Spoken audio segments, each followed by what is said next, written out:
Welcome back to the Stanley Cup playoffs on ESPN, presented by Geico. Set for the start of the second period here in Dallas. The Wild with a 1-0 lead on the Stars in Game 1. Bob Wischusen here with Brian Boucher. Leah Hextall with us as well. Kirill Kaprizov missed a good portion of the final month of the season. He looks pretty comfortable as we bring you tonight's winning ingredients, brought to you by Chipotle.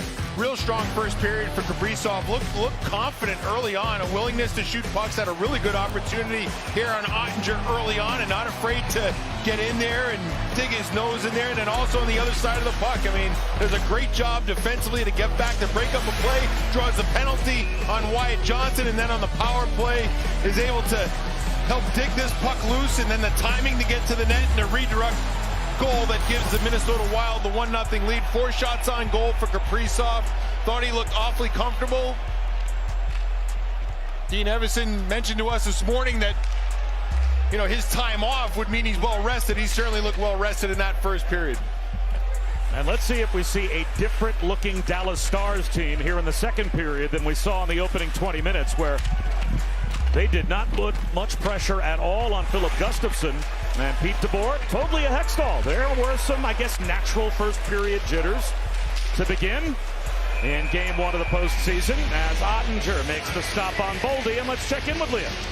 Bob, you can expect to see a different Stars team in the second period. I had a chance to catch up with their assistant coach, Steve Spott, in between, and he told me they just simply did not execute in the first period. He said maybe it's jitters, but the fact is we didn't break out of our own end cleanly to establish our forecheck, and when we don't do that, we won't score goals. So expect to see that as they address it between the periods. Face off to the right of Ottinger, and we will keep our eyes on this Stars team to see if we notice the difference as they cleanly win it back to Suter. Then Heiskanen banks one out to Pavelski. Through center, Hintz off to Robertson with some speed. Wheels and deals, top of the right wing circle. Floats one in on Gustafsson. He gloves it down. So the faceoff will be in Minnesota's end to Gustafsson's left. But I would think there probably would be a little bit more of a foot on the gas pedal mentality here to begin the second for Dallas. I think you're right. And I think in that first period, there's not a lot of time and space for Jason Robertson, right? Every time he had the puck, there was a Minnesota player there to take his time and space away. Talked about not getting through the neutral zone clean. They tried to do some long, Robertson on net, gobbled up through traffic by Gustafsson. Some long, shoot-ins from their blue line to try and get to pucks because they just simply couldn't get through the neutral zone. So I think for Dallas, it's going to be about moving the puck a little bit quicker, try to avoid some of that contact that they received on the forecheck from Minnesota in that first period, and try to put Minnesota on their heels a little bit. Another puck, one back to Heiskanen. This time a toe drag and gets behind the net. Put it off the outside of the cage. After it in the far corner. Nyquist checks him, moved by Spurgeon. Now some open ice for Middleton. An outlet to Steele. Steele gains the Dallas line. Wrist shot blocked. Roope Hintz picks it up and drops it off to Heiskanen. Hintz flying down the left wing. Hintz moves in. Puts the pedal down at the goal line. And now Robertson. That Dadonov shot was blocked. And Kaprizov able to find the puck. Foligno across the line.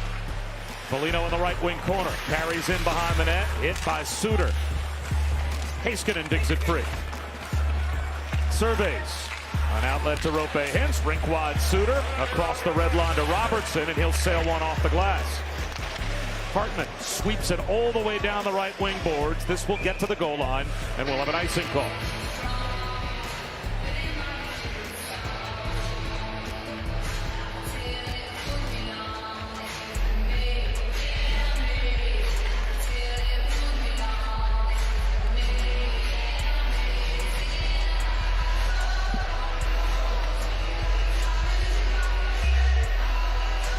And Hartman on the draw.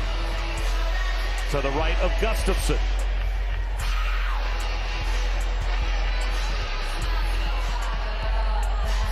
And now it looks like Hartman might get chased. Let's see. Well, they will keep this two in there. And it's won by Ben. Dadonov along the half wall. He is hit hard by Brock Faber. That rookie defenseman certainly looks like he belongs out there. Played to Esa Lindell. He's checked from behind. And now we're going to have the first power play for Dallas. Hakanpää controls. Ottinger sprints to the bench. The extra attacker is on. Wyatt Johnston off the stick of Zuccarello. And the Dallas power play will get an opportunity a little over 2 minutes into the second period. Minnesota minor penalty, 38, warning. Well, with the physicality that Minnesota wants to play with, they got to be careful not to cross the line. Ryan Hartman's one of those guys that he plays on the edge here. Numbers, still makes contact with Lindell, and that's a penalty that is an easy call for Dan O'Rourke to make the official. And for Dallas, their power play, a lot of different components to this power play. A lot of movement. Robertson's a shooter, a lot of net front presence. They're also not afraid to work it from low to the bumper. So, look, I mean, if you're Minnesota, you got to make sure you win faceoffs and clear it when you can, because when Dallas sets it up, there's just a lot of problems. And they set up Hintz, who shoots and scores! Just like that! The power play strikes. Roope Hintz ties it at 1.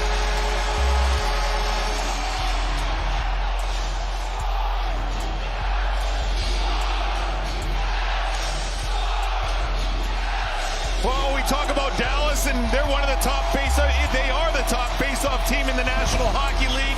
First period didn't play out that way, but this is a clean face-off win by Jamie Benn right to Roope Hintz, and the best chance of the hockey game for Dallas right there on the power play, uncontested for Hintz, and he's able to rip it past the glove of Philip Gustafsson.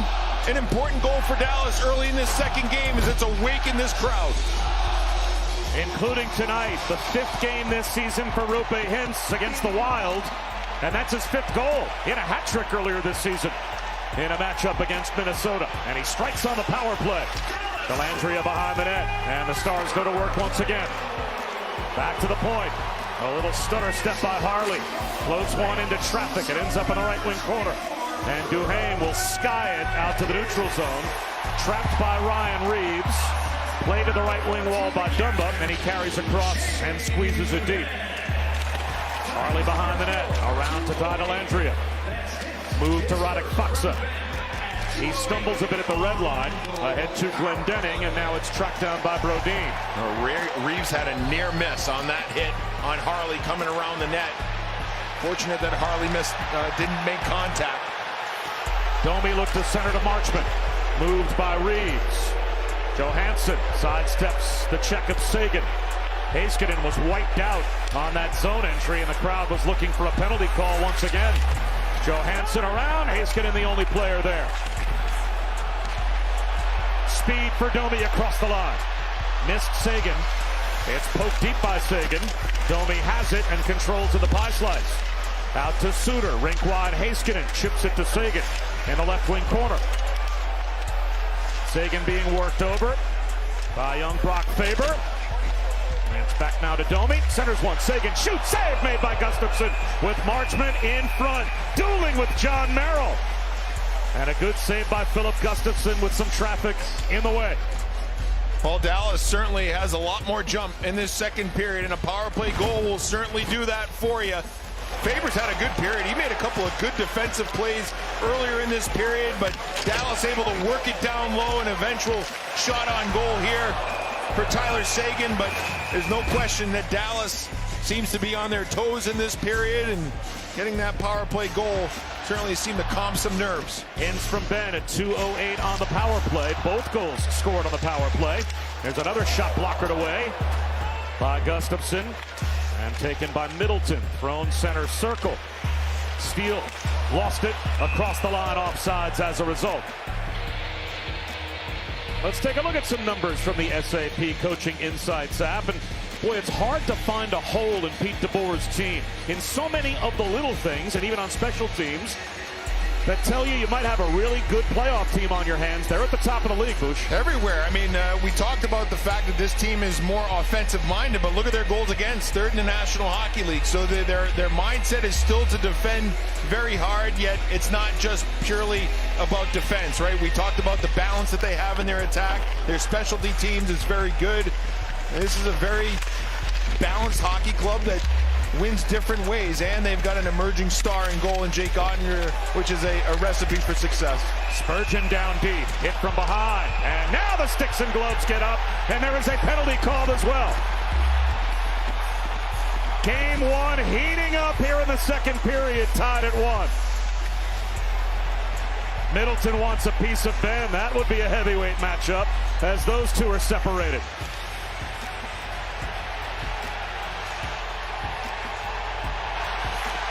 And it looks like Foligno is being led to the box. Minnesota minus 17. Caution. All things are coming fast and furious for Minnesota to start this second period. A couple of penalties taken. Here Foligno engages along the wall, and the slash came before this. But this scrum is something that I thought we'd see a little bit more in the first period. It didn't happen, but for Minnesota, it's going to be critical that they find a way to stay out of the box, initiate, but don't take unnecessary penalties against this Dallas Stars team, whose power play is very good and already has a power play goal in this series on the Rope Hintz shot. But it's a fine line, right? You want to play physical, you want to be hard to play against, but you just got to make sure you're smart and don't put yourself in situations where Dallas's power play can be a factor. Pavelski and Steele on the draw to the left of Gustafsson. Won by Pavelski. Heiskanen brings it straight away, and now Robertson. Wrist shot. Score! Robertson on the power play. The Stars strike again. 2-1, they lead.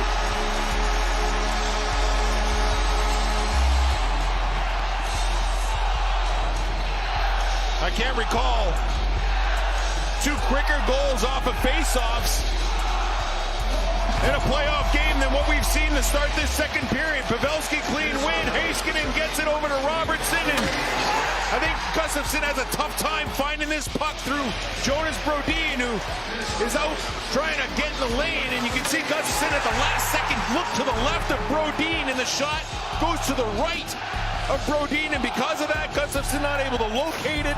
A shot from distance, and the Stars grab the lead here in this second period on 2 power play goals. That power play was only 6 seconds old.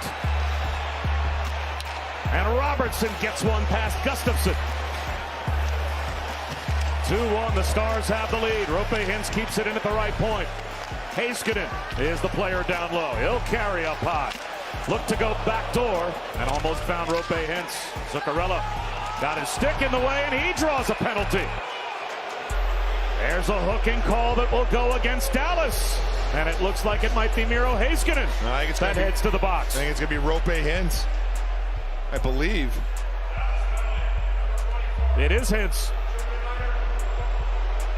It was a great defensive play by Matt Zuccarello to break up a pass that was heading to Hintz, and then watch the stick of Hintz right here come in on Zuccarello, takes him down, and this is a real big moment for Minnesota to try and kind of stop the surge that we've seen in the first 4+ minutes of this period. This power play, whether they score or not, has to generate chances to kind of put Dallas maybe back on their heels, because it's been all Dallas to start this period.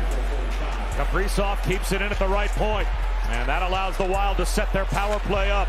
Boldy, left wing half boards, surveys, Spurgeon, wrist shot, save made by Ottinger. It was tipped on the way in, and Ottinger was able to get the stop. Dellandrea gets the clear. 3 seconds into power play number 1, Dallas scored. 6 seconds into power play number 2 to take the 2-1 lead, and now we'll see if Minnesota can answer. Johansson across the line, gave it away. Faksa clears the zone. Spurgeon retreats. Boldy winds up and brings it across the line. Zuccarello straight away. It's down low to Boldy. Lost it. Hit by Hakanpää. Lindell chops it up the wall. And now Jamie Benn slides one through center to Radek Faksa. Short-handed across the line. Faksa pivots in the right wing corner. Finds a trailer. Shot save made by Gustafsson as Dellandrea was set up beautifully by Faksa. Well, the momentum has stayed on Dallas's side. So far, a good job negating entries, a good opportunity short-handed. Here's Kaprizov. Fanning on the shot was Johansson as Kaprizov set him up for a one-timer. Boldy instead.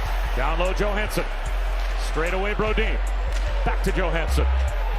Rink wide, Boldy handles it off the wall. To Brodin. That wrist shot blocked by Dellandrea. Another try for Brodin, blocked in front by Hakanpää. Zuccarello has it. He will survey. Back to the point, Brodin. Back to Zuccarello. With room down low. Out in front. A block by Ottinger, and he covers it up on the edge of the crease.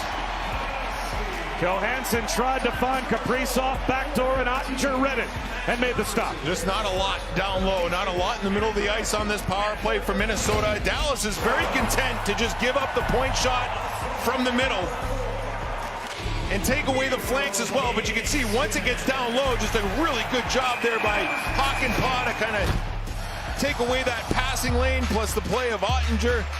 For Minnesota, that shot from the middle is going to be critical. They've got to get it there, and they've got to get bodies there, much like they did on the Kaprizov goal, because it seems like everywhere else on the power play is taken away by this Dallas Stars kill. Inside of the box, a drive by Dumba, kicked out by Ottinger. Pavelski couldn't clear. It hops along the Dallas line. Moving in, that shot. Lost by Ottinger for just a moment, allows a rebound. Nyquist poked at it a couple of times. And now he'll bring it back to the point. A Dumba drive blocked by Pavelski. And Pavelski has it. And a whistle. And a penalty call. Freddie Gaudreau took a shot from Suter as those two just about squared off. I think it's going to be on Pavelski here.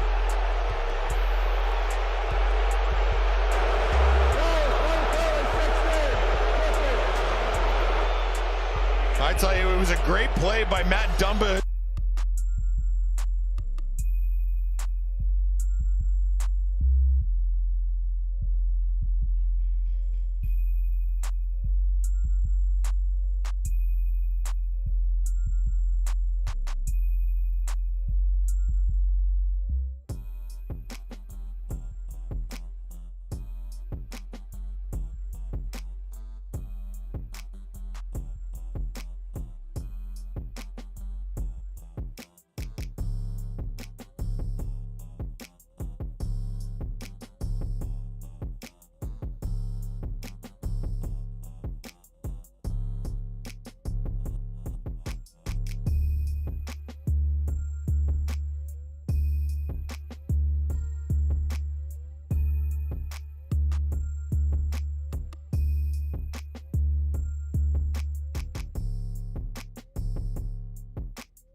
The work of goals on the power play for Dallas. Minnesota with another power play here, trying to even up this game as Joe Pavelski sits in the box for tripping. We've barely played 7 minutes. And this is already the fourth power play of this period as Spurgeon gathers and sets up Zuccarello. Pavelski in the box. Right back to the power play, Minnesota. Zuccarello on net. Kaprizov looking for the rebound. And it's gathered in by Johansson. Back to Zuccarello. Straight away Spurgeon with a drive. Saved by Ottinger. And he holds on. And there's the shot that I'm talking about. That's the shot that I believe Dallas is okay giving up. They really want to take away the flanks. Boldy's a guy that can shoot it from the flank. Take that away. Take away the down low plays and give up that shot from the middle. Third best on the penalty kill. What makes them so good? Well, I think they recognize what the danger is, right? The flanks, and particularly a guy like Boldy, when he's on the flank, can shoot the puck. Kaprizov. And just, you have to give up something. I think they're okay just giving up that one shot from the middle. Just make sure they box out in that situation. Here's Kaprizov. Pirouetting in the left wing corner. Spurgeon right back to Kirill the Frill. Into the bumper. And it ends up on the doorstep. Looking for it was Johansson. Floats back to the line. Spurgeon keeps it onside. Johansson to Kaprizov. Saucers out in front. Oh, a save by Ottinger as he robs Zuccarello on the one-timer. Right between the dots. A whistle on the near side. Now Ottinger's mask, I believe, got loosened on that last play. A rare opportunity from the middle of the ice. This is a terrific feed by Kaprizov to Zuccarello. You can see he's able to get it past a couple of sticks. Kaprizov's been all over it in this game. Strong first period, and then that chance by Zuccarello off the feed by Kaprizov. He's not showing much rust, is he? No, it didn't take long for his hands to catch up with his conditioning. Typically, star players like that, they don't need a lot of time. And when you get the juice of the playoffs, it just elevates your excitement. And Kaprizov certainly has showed up here in game one. Well, the officials at the scorer's table, still a minute one of power play time for Minnesota. Yeah, I think they're trying to maybe add a few seconds to the clock as a whistle blew because of Ottinger's mask coming off. Let's see if they add any power play seconds for the Wild. Good save for Ottinger, though, on that opportunity for Zuccarello. And they just took the game clock up to 11:58 and added 5 seconds to the Minnesota power play as well. As the face-off in the neutral zone back near the Minnesota line. And allows Minnesota to keep their top unit out as well. So they'll have a full 2 minutes on this power play. Johansson to Boldy. There's the zone entry. Boldy through traffic, shoots it wide. Kaprizov, deep for Boldy. Look to keep it moving. Moxa there first. Tapped back to Lindell, and he is able to clear. Yeah, that's the entry they're looking for, right? A good job by Boldy to kind of escape a couple of checkers and elected to shoot off the rush, and the miss didn't allow Minnesota to set up. Kaprizov, the saucer pass missed the stick of Johansson. Carries deep. Johansson behind the net. Look to dig it free. Instead, again, it's Esa Lindell. And off the window. And all the way down. Once again, he clears. Causing havoc in the right wing corner. Glendening ties up Rodin. And the crowd loves that effort. 13 seconds to go on the penalty. As Boldy brings it back across and dangles. Boldy, backdoor. Tapped into the corner. Carried by Freddie Gaudreau. Pivots along the half wall. Gaudreau fires off the shoulder of Ottinger, who hugged the near post. Back to Boldy. He's hit by Pavelski, who just jumped out of the box as we're back at 5 aside. Well, 2 important kills for Dallas after scoring the 2 power play goals, and I don't think Minnesota has been able to wrestle the momentum back, as the crowd still seems to be pretty fired up after 2 important kills for Dallas. Icing the call. 3 shots on net on that last power play for the Wild. The Stanley Cup Playoffs Bracket Challenge presented by Geico is back, and brackets are open. It's time to see if you can predict the playoffs. Create and join leagues to test your skills against friends and family. Sign up now at nhl.com/bracket.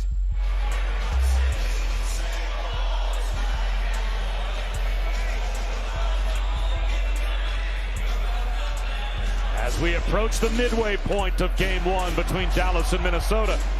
And boy, the second period is at a completely different feel than the first period. Long shot deflects high and wide. Foligno chops it down in front into the blue paint. And Ottinger searching for it. Kaprizov found it, and the whistle stops play. And that puck looked loose when the whistle was blown. And Dean Evason recognizing that Kaprizov is going just very much like we said, and double shifts him here on a shift with Sam Steele and Marcus Foligno. Kaprizov the shot from distance. Foligno the traffic in front. And Minnesota trying to whack and hack at that loose puck that was there. Good job by Evason getting Kaprizov out there a little bit more to see if they can try and equal this game up. Heiskanen tripped up. No whistle. And the crowd looking for a call there. Onto the side of the crease. Kaprizov on the backhand missed it. Now he's got it in the left wing corner. Heiskanen floats one behind the net past Suter and Marchment. just pitches it out center circle. Bouncing puck controlled by Domi. Domi, rink-wide pass, missed Marchment, allowing Steele to break back the other way for Minnesota. Sam Steele through center, across the line. Steele floats one through the slot. Foligno unable to free his stick up. That was a good defensive play there by Ryan Suter on Foligno to kind of not allow him to get a stick on that puck. And you said no matter what Ryan Suter told Leah Hextall between periods, you think this series means a heck of a lot to Ryan Suter. Big time. I mean, the two guys identified by Bill Guerin to get out of Minnesota were Ryan Suter and Zach Parise. Don't tell me for 1 second that this series doesn't mean a ton for Ryan Suter. He'd like nothing more than to be on the winning end of shaking hands in this series after being bought out in Minnesota. The back pass taken by Duhaime. Floated the length of the ice. Miller sweeps it to Harley. Stretch pass to Dono. He's hit, but escapes the check of Dumba. Got the puck deep. Rodin there, though, for Minnesota. Hounded by Wyatt Johnston. Room through center for Connor Dewar. Stopped by Ottinger. Reversed to Miller. And now Robertson. Bouncing puck eludes his stick that allows Rodin to send it deep. All the way around. Hartman to Zuccarello. Zuccarello pivots in the corner. Plays it back to the point. Gets a return and allows it to float all the way down to Hartman in the corner. Dumba fires one on net. Blocker save is made by Ottinger. It's loose. Zuccarello pokes at it, and it's thrown to the boards by Harley. Rope Hintz has it. Drops one off, but it's a giveaway. Zuccarello in the corner after Hartman took it away. Kaprizov behind the net. Dug free by Robertson. And he'll spring one out, hoping for Hintz. Pavelski carries. Pavelski in the left wing corner. Backhands one off the outside of the net and goes flying. He gets blown up by Dumba. Pavelski is hurt. And as you would expect, the Stars are defending Pavelski, and that's Domi throwing haymakers.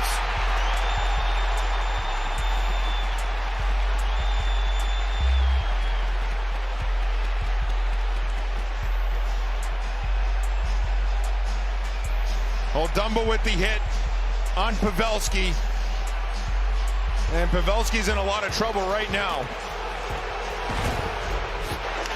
Gonna look at it right here. Puck's gone.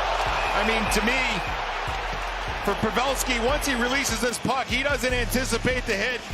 Dumba does look like he drives up. It'll be interesting to see how they call this. I mean, does he? It looks like he gets shoulder on shoulder, but there was an upwards momentum. I just think Pavelski didn't anticipate the hit because the puck was gone. Be interesting to get Dave Jackson's thoughts on this. Dave Jackson, your thoughts? Well, guys, I'm thinking what Bush just said there. He elevated on him. That play was slightly late. The puck was gone. You can see in the replay, though, the referee is trying to get out of the way as well. His back is turned, so if there's a call being made here, it's going to be from the center ice referee with the help of the linesman. If they keep in mind, if they call a major penalty here, they're able to review it, and then they could rescind it or give 2 minutes. It's interesting to see what the call is made, but he did elevate right there. He comes up a little bit, changes his body position on the hit. It'll be interesting to see what they say. Looks like Pavelski hit his head on the ice on the way down as well. And Dave, they have to call 5 minutes here to take a look at it, do they not?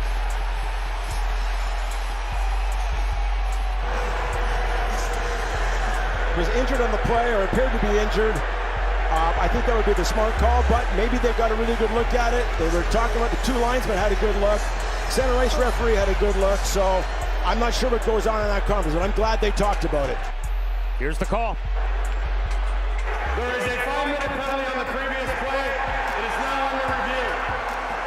So exactly the scenario that you two discussed. They call 5 minutes, and Jax now, they can go to review and determine.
The ice had to be helped down the hallway to the dressing room and almost lost his balance, even with a man on either side helping him off the ring. And Pavelski's had history of some head issues when he played in San Jose as well.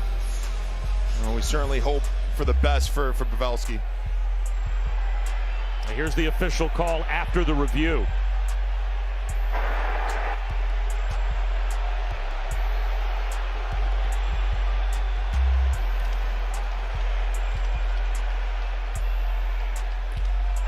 After review, there was no major penalty on the play. The penalties as called were Dallas, number 18, minor penalty for roughing, and a 10-minute misconduct for continuing. Minnesota 24, minor for roughing. Teams will play 4-on-4, 2 minutes. So we will step aside. And during our timeout here, I would think the crowd at American Airlines Center will continue to let the officials know what they think of their decision.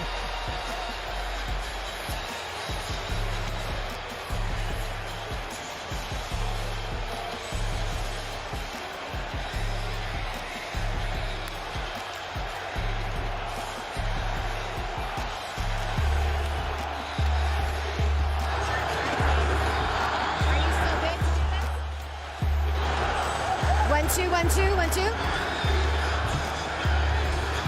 Dean, obviously you never want to see a player like Pavelski taken off the ice, but you've said when we're not physical, we're not us. Does your team continue to play strong to that identity? Yeah, I mean, it's a body check. Obviously, the ref saw it correctly. We saw it. The stick hit him in the head. Unfortunately, it got him in the chin. We never like to see anybody get hurt, but we want to be physical for sure. We're going to continue to do that. Thank you, Coach. Thank you.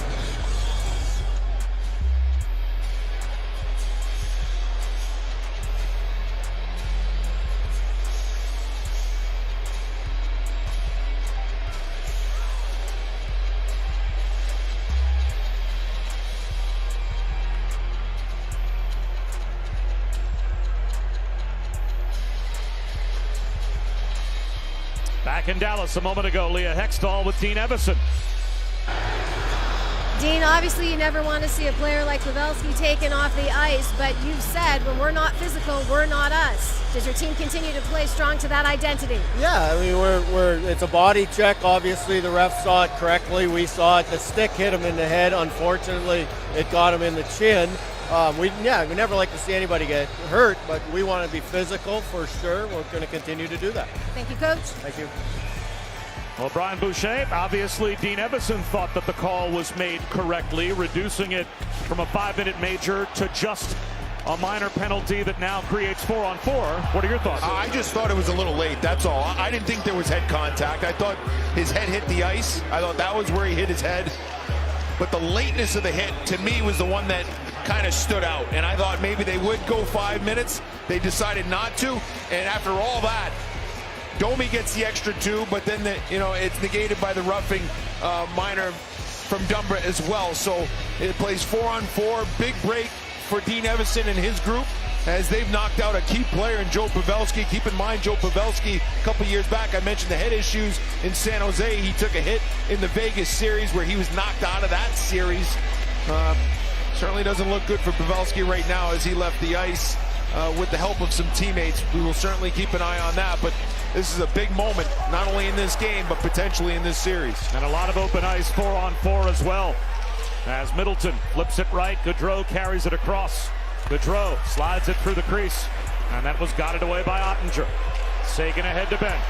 Ben across the line. Ben holds, fires into the glove of Gustafsson, and he will hold on. And Dave Jackson, now that they did go to the review process you talked about, make it a 5, and now you can go to review. What do you think about the decision they came to? Well, like I said, you slow it down in slow motion, and it looks really late. You play it in real speed. Is it that late? There goes the puck. There's the hit. We're watching that in slow motion. If you see that in real speed, maybe it's not that late. There was no head contact you could see, and I said they'd see many angles on it. Turns out it was the stick came across, probably did most of the damage, but I really like the fact they talked about it, got together, discussed it, went with the 5, got to look at it, got to dissect it, and came down with the right call.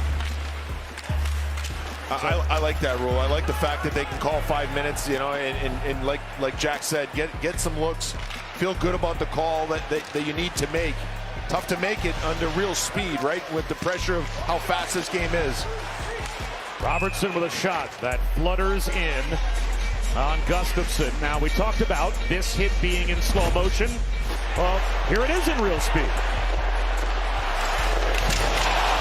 And the game plan for Minnesota, right, is to be physical. Dean Evison said it. They're not going to stray away from that identity that they want to play with.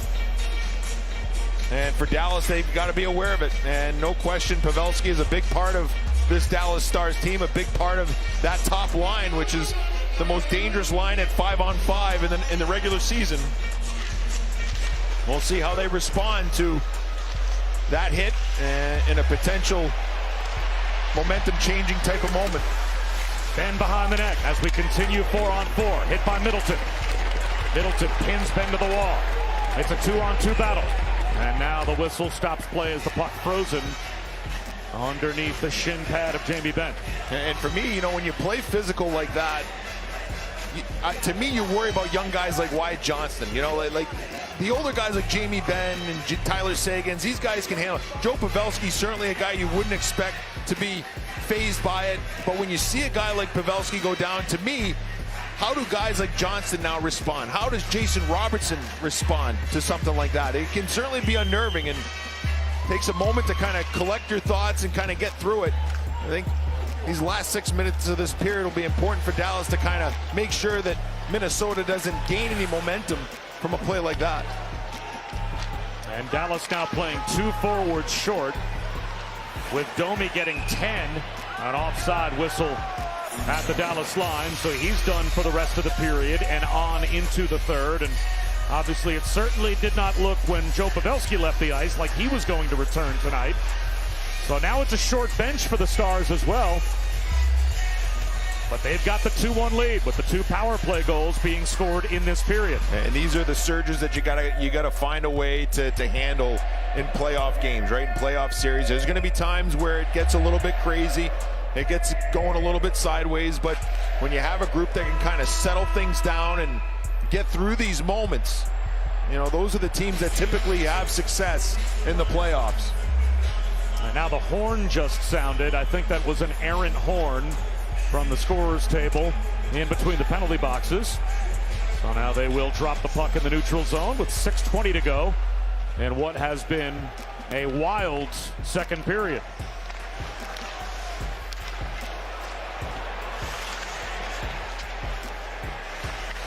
Rodin delays, and now frees up Boldy through center. Drops to Johansson with some speed on Esa Lindell, who blocks the shot. Johansson hit by Hakanpää. Lindell pries the puck free. 4-on-4 hockey has come to an end. We are back at 5 aside as this is up into the netting and out of play with 5:46 to go in the second period. The Stars lead the Wild 2-1. Game 1 here in Dallas.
at 7:30 on ESPN. Tampa Bay and Toronto play game 1. Winnipeg and Vegas at 9:30 on ESPN2. And Seattle and Colorado will begin their series tomorrow night at Ball Arena as well. Robertson's shot blocked and a possible break. Here's Sam Steele in on Ottinger. Scores! Tied at 2 in game 1 here in Dallas. While we talk about momentum, and the hit by Dumba certainly has given some life to this Minnesota Wild team. Robertson gets high, tries to get the puck to the net. It gets blocked by Sam Steele, and then he takes off from there. And then on the breakaway, able to go backhand, forehand, and elevate. But an important block by Steele in the defensive zone on the forward, Jason Robertson. And then the awareness by Steele to simply take off after that. And Steele does the rest as he evens his hockey game here in Dallas.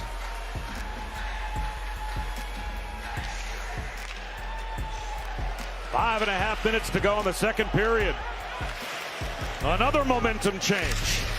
Middleton to Kaprizov, all the way down on Ottinger. And Ottinger forced to cover up.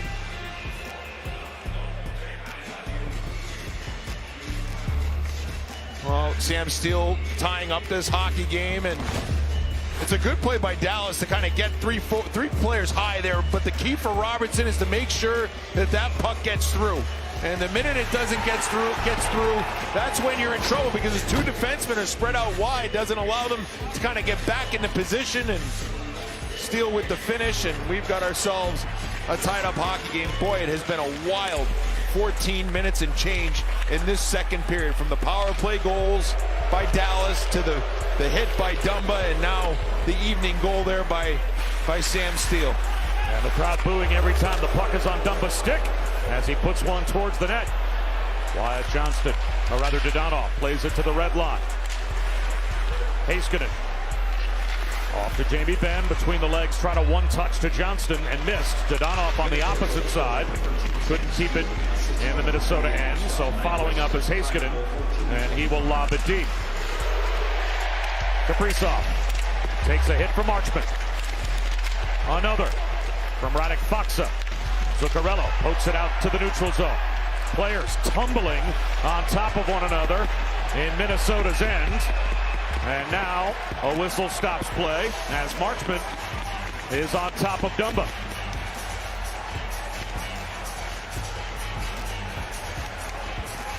Marchman, one of the Dallas Stars players that can handle that physical play as well. Left side of your screen right here.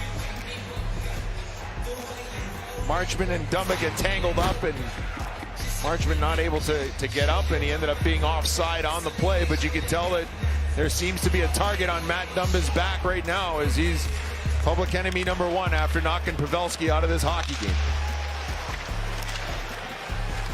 Boldy dangles across the line and feathers it deep. Hakanpää and Johansson come together in the corner. The puck freed up, controlled by Boldy on the back pedal. Floats one over Ottinger's shoulder to the high glass behind. Faksa and Merrill come together all the way around the boards. Johansson allows it to float to the near corner. No one there but Radek Faksa. He plays one out to the red line. Merrill sweeps it to Johansson, but Esa Lindell, a takeaway.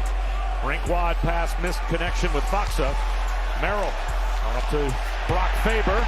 Faber hounded by Faksa. Dellandrea there as well. Freddie Gaudreau supports and clears the zone. How about that? 2 hits by the Dallas Stars players on Brock Faber, yet he was able to protect the puck, wait for some help, and eventually get the puck out. Rope hints go forward. The crowd hoping for a whistle. No penalty called as Robertson goes back to gather. Reeves an intercept. Pitches in. Ottinger moves behind the net to keep it along. Hakanpää, an outlet to Sagan. Through center, Sagan across the line. Puts it in the corner. Gustafsson winds it around to Reeves. Reeves has the puck. He'll alley-oop it. But it's blocked, and it looks like it went over the glass and out of play with 3 minutes to go in the second period. Well, here's Bears' favor, taking the contact from Radek Faksa. Gets knocked down. Okay, hangs on to the puck. This is terrific poise from a young kid. And here comes Delandria with the hit. That's all right. Wait for some help, and Gaudreau able to get the puck out. And then this is where the crowd wanted a penalty on Matt Boldy as he took down Rope Hintz. The officials elected not to make the call, and apparently got these fans in a frenzy.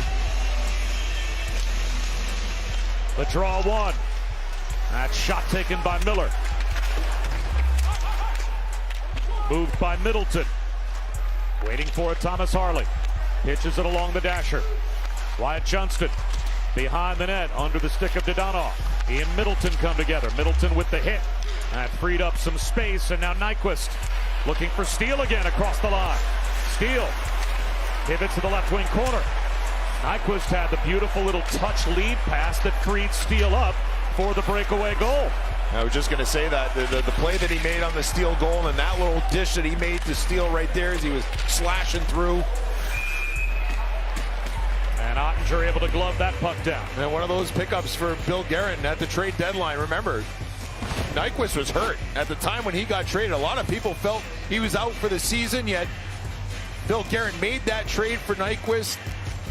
Guerin having had a prior relationship with general manager from the Columbus Blue Jackets, Jarmo Kekalainen, from Kekalainen's time in Boston while Bill Guerin played for the Boston College Eagles. He felt like there was some trust there.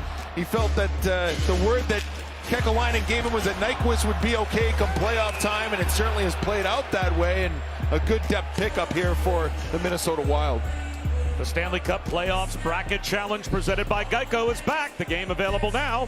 Create and join leagues to predict the playoff winners. Sign up now at NHL.com/bracket.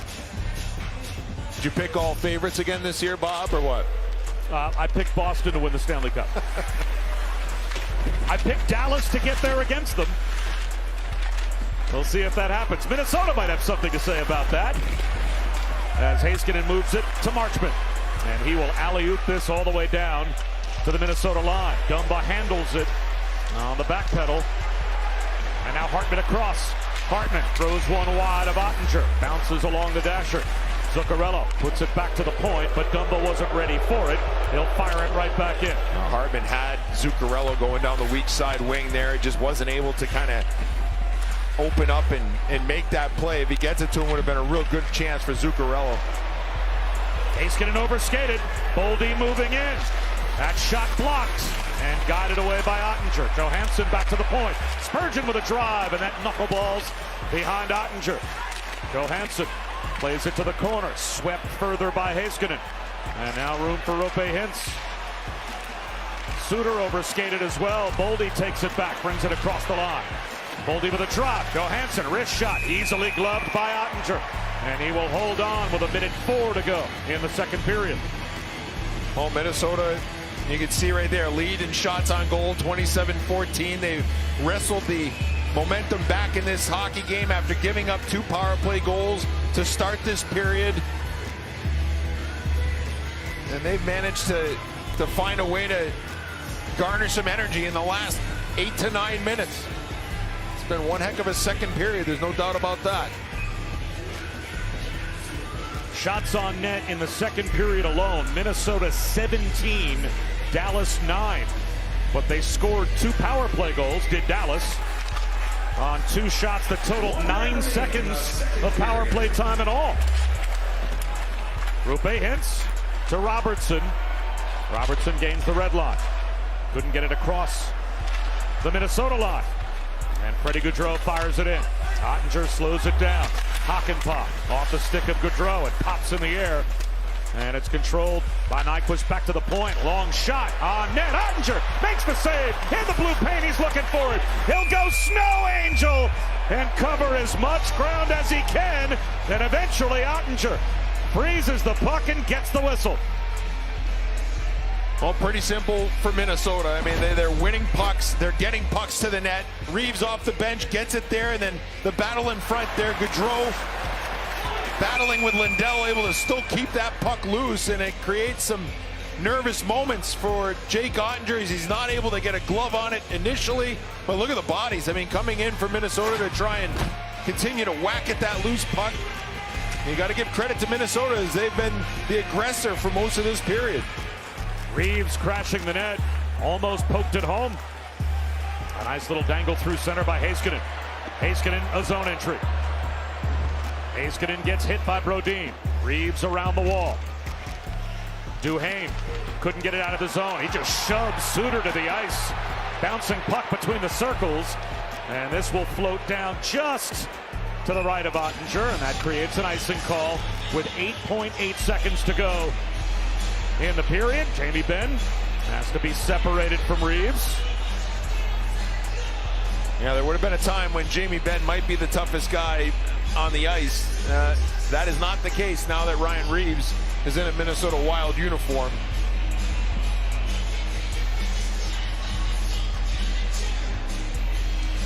Benn wins the draw. Suter to Heiskanen. There's the shot. Glove down and held onto by Gustafsson. And it looks like the puck, I believe, was immediately frozen by Gustafsson. There were a few ticks left on the clock. The clock continued to wind down. And there's only a half second on the timer. Well, another example of Dallas's face-off ability, right? They win a face-off clean, able to get that puck to the net. They scored 2 power play goals after winning face-offs, and Ben does a good job of winning that draw. I wonder if there'll be a little more time on the clock. It does not appear that there will be. Oh, yeah, no, they added 3 seconds. So but Gustafsson caught that puck. There's no doubt there was at least 3.5 seconds on the clock. So an opportunity for Jamie Benn, who has won 7 of 10 faceoffs in the game so far tonight, to pull one back. And plenty of time. Look for him to get it to Heiskanen, or to Dadonov, and maybe a one-timer by Heiskanen. Freddie Gaudreau ties him up. And it looks like that will end the period, tied at 2. A lot to dissect with what we just saw during the last 20 minutes. Let's see what the guys have to say about it with Steve Levy.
Welcome back to the Stanley Cup playoffs on ESPN, presented by Geico. Set for the start of the third period here in Dallas. Tied at 2, game 1 between the Wild and the Stars. A big momentum shift in period number 2. Joe Pavelski knocked out of the game. A big hit from Matt Dumba and Brian Boucher. This play reminded you of another play and why we had a 5-minute major and then a review following that rule being in place. Yeah, you flash back to 2019. Game 7, it's 3-0 Vegas. Cody Eakin, the shove to Joe Pavelski. This should have never been a 5-minute major. Back then there was no review. This is why we have a 5-minute major review now. That should have been a 2-minute penalty. It ended up being a 5-minute major. San Jose scored 3 consecutive goals on the power play and ended up winning game 7 in overtime. So that incident right there was why we have a 5-minute major review now, to make sure those mistakes don't happen once again. But make no mistake, Dumba, the hit, it's all done with now. The hope is that Joe Pavelski will be okay. We'll keep an eye on that, but there's no question that that hit has changed the complexion of this game. A toe drag by Johansson and a sweep by Boldy and a cover up by Ottinger to begin the third period. Again, deadlocked at 2. And you said before the game started tonight, and this series in totality for Minnesota had to be played a certain way. They had to be physical, and they had to add physical the Stars, and obviously that's a big reason why this game has played out thus far through 40 minutes at 2-2. I think it's the only way they win this series. You know, they're not going to outscore Dallas. They don't have the talent that Dallas has, but if they can intimidate them, kind of push them out of the series, that's how they can do it. To be honest with you, 5-on-5, I haven't noticed Jason Robertson, and I haven't noticed Wyatt Johnson, 2 young players who had terrific seasons for Dallas. Yeah, Robertson has the power play goal, but at 5-on-5, you can tell there's a little bit of intimidation that's taking place in this game from Minnesota. I'm not saying it's going to last the whole series, but through 2 periods, it's what I've seen at 5-on-5. Tyler Seguin has taken the place of Joe Pavelski as the center on that top line, or on the right wing, I should say, with Rupe Hintz and Robertson. A cover up on the edge of the blue paint for Ottinger. Leah. Bob, I spoke to assistant coach for the Wild, Bob Woods, in between periods, and I asked him specifically about Matt Dumba having a target on his back after the Pavelski hit and how this team will manage to stay disciplined and play between the whistles. And he said, we just have to. We cannot afford to let the Dallas Stars offense get away on us. So we will see if Minnesota has it within themselves to keep this one calm for the third period. Well, the good news for Dallas is that they had an intermission to kind of regather their composure, right? And that's important. Things went sideways on them after the 2 power play goals, but now they had an intermission to kind of settle things down, and let's see if they can find a way to initiate here in this third period, because Minnesota certainly did a lot of that in the second half of the second. Marchment springs Fox up. Hit hard by Middleton. Kept his footing, though, and Glendening there for support. Spurgeon tries to dig it free. Marchment fights his way through contact, tumbles to the ice with Middleton. It's up the wall and out to the neutral zone, where Foxo will gather at the red line and send it right back in. Middleton pokes it to the half wall. Foligno digs it out. A rink-wide pass.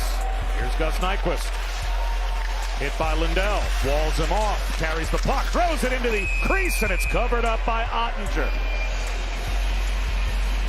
The Stanley Cup Playoffs Bracket Challenge presented by Geico is back, and brackets are open. It's time to see if you can predict the playoffs. Create and join leagues to test your skills against friends and family. Sign up now at NHL.com/bracket.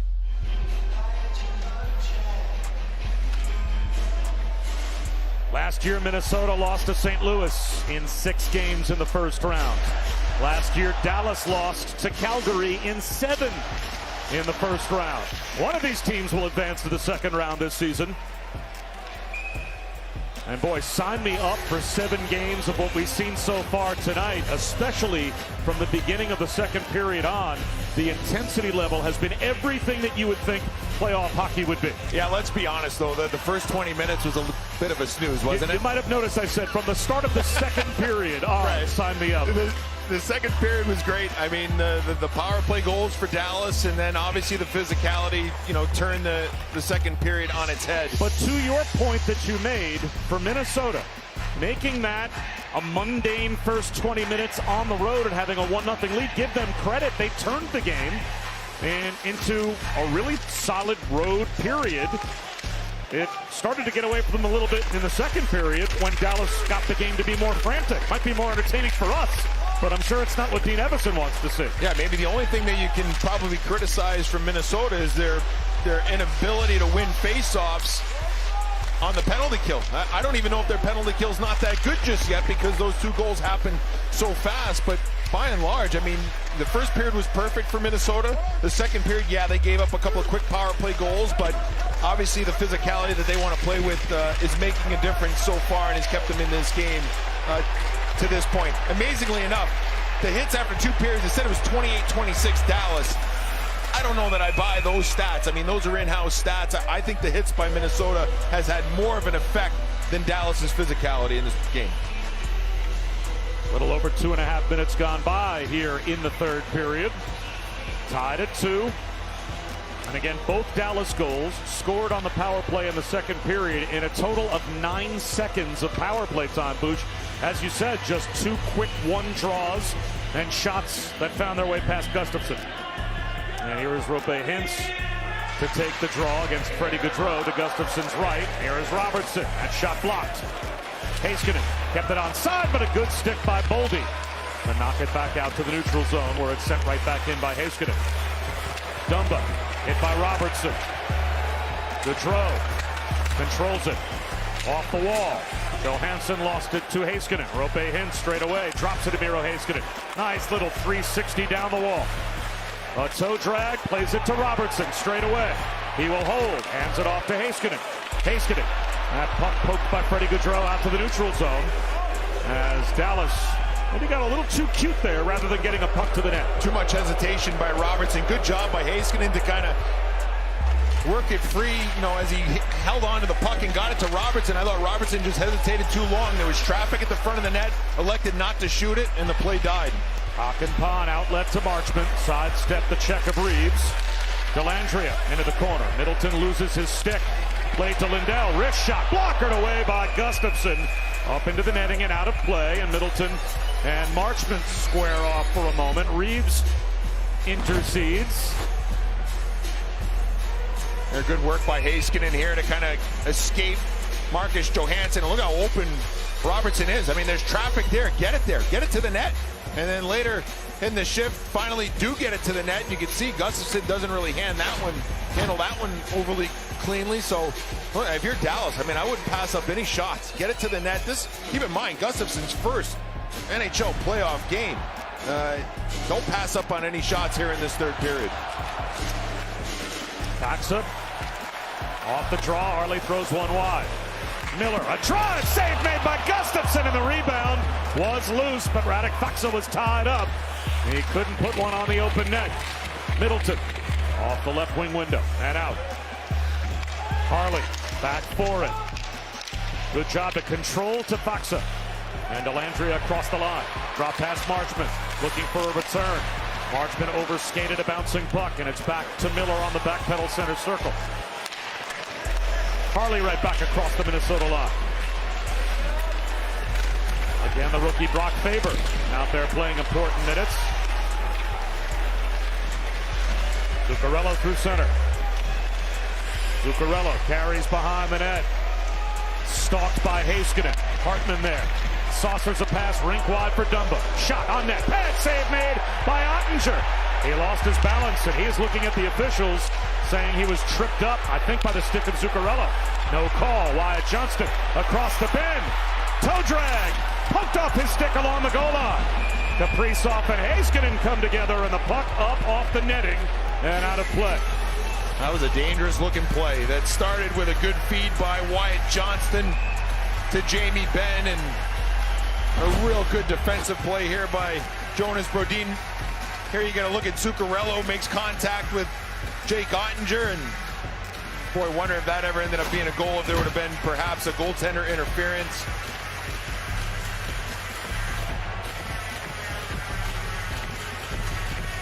The draw to the left of Gustafsson, and Wyatt Johnston gets chased. So the captain, Jamie Benn, He and Sam Steele. Ben wins the draw, sweeps it to the half wall, and now Heiskanen has it. Long wrist shots, glove save made by Gustafsson. Just more of that. I mean, there was moments before that where Colin Miller got a puck to the net. There was a rebound. I just think for Dallas, they haven't had enough pucks to the net. Right now, 18 shots on goal in the game for the Dallas Stars. Every opportunity they got, I think they got to get it to the net with some bodies getting there, because there have been rebounds from Gustafsson so far. Sagan and Steele. Again, it's Heiskanen keeping it in right point. Tucked by Roope Hintz to the corner. Wound around for Dumba and Foligno to combine. They lost it. Thrown on the net by Sagan on the back end. That's off the pad of Gustafsson as Hintz put one on net through the top of the crease. Roope Hintz to it. Back to the point, Suter. Point to point. A drive from Heiskanen. Off the post and out! Roope Hintz pokes it back out to Heiskanen. It was in behind Gustafsson. There's another shot. Swept towards the net. Robertson's attempt was blocked. Brodin can't clear the zone, but now supported by Dumba and out. And now a whistle and a stoppage, it looks like, in the neutral zone as Ottinger was heading to the bench. Let's see if we have a penalty call. Yeah, it's going to be on Foligno for a hook. Minnesota 17, hook, 21 Dallas, embellishment. Oh, they're doing embellishment on Robertson. Here's the hook in the neutral zone, and Robertson held onto the stick of Foligno, so those penalties will be negated. Will be 4-4. That puck hits a Dallas player on the way in off the post, but a real good shift by the new makeshift line of Roope Hintz, Jason Robertson, and Tyler Sagan as they spend significant time in the offensive zone, and a near goal there for Miro Heiskanen moments ago. But we'll have some 4-on-4 hockey now as both Robertson and Foligno sit for 2 minutes. And that's not a bad trade if you're Minnesota, to take Jason Robertson off the ice when it's a 4-on-4 situation. Yeah, that's a great point. And maybe some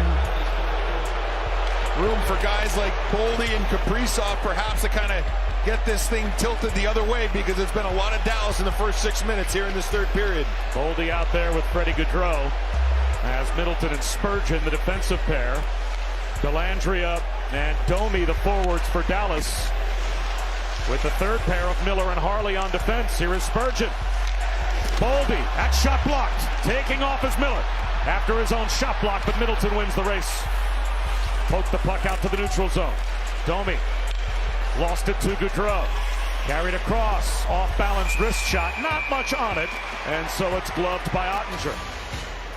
Still a minute 10 of 4-on-4 time when we return. Third.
Power play goals in this hockey game. Kaprizov the redirect. in the first period. Hintz ties the game on the power play off a face-off win. And then Jason Robertson with this shot from distance made it 2-1. And then Robertson on the wrong end of it as his shot got blocked, and that led to a breakaway goal for Sam Steele to tie the hockey game. 4-on-4 for another minute with the puck carrying up into the Minnesota bench and out of play. 13:20 to go in regulation time. Only 20 shots on net total for Dallas in this game. They normally get a lot more pucks to the net than that. And especially, as you said, with a goaltender playing for the first time ever in the playoffs, maybe that's more the focus here in the third period. And I think they're trying to do it. You can see that there's a willingness to want to get it there. Robertson turned up a shot earlier on, but I think since then, Dallas has really gotten pucks to the net, starting to cause some issues. Suter with room, but no screen in front. And that a relatively routine save for Philip Gustafson, who, among qualifying goaltenders, was number 2 in goals against and save percentage. You have a Marc-Andre Fleury who's got Stanley Cups and Vezinas in the trophy case at home, and yet you go with Philip Gustafson, the youngster. He's done the job so far. He's done a good job. I thought he could have did a better job on the Robertson goal, finding that puck. That's one that he probably should find. But the difference between Gustafson and Fleury. Suter sets up Heiskanen. There's a drive fought off by Gustafson, and Brodin has it. There's a calmness to Gustafson's game, a quietness to his game that you don't see in Fleury's game. Fleury, very acrobatic, very athletic. Oftentimes can be out of position because he's too aggressive. With Gustafson, much more reserved, and I think it kind of calms everybody down on the Minnesota defense and on the bench. So good choice by Evason to give the kid a start, see how he does. He's looked pretty solid in game 1. As you said, Matt Dumba, public enemy number 1 every time he touches the puck after knocking Joe Pavelski out. The crowd letting him hear it.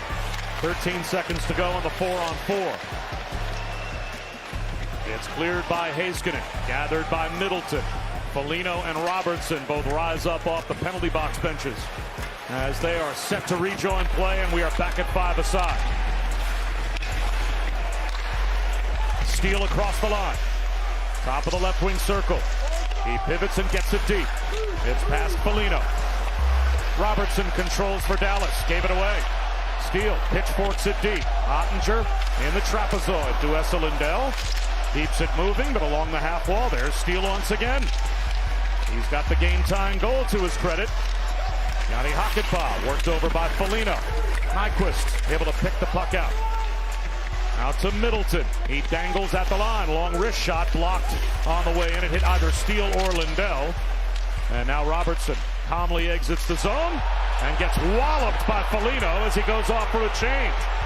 Drop pass for Steele. Wrist shot high and wide. Spurgeon in the left wing corner. Duhaime there as well. Working over Harley. It's Pride free. Reeves got it to the right wing corner, and now Duhaime. Back to the point, Faber. In for Ryan Reeves. Drop pass in the corner, Duer. Pinned to the wall by Dadonov. It's back to the point, a drive by Merrill. And that's kicked out by Ottinger. And the drive from the near side by Faber. Deflects high and wide. Back to Merrill once again. In behind Ottinger. Good pressure on this shift, the fourth line for Minnesota. Reeves with a big hit on Thomas Harley. Jamie Benn chops it into the Minnesota end as we approach the midway point of the third period.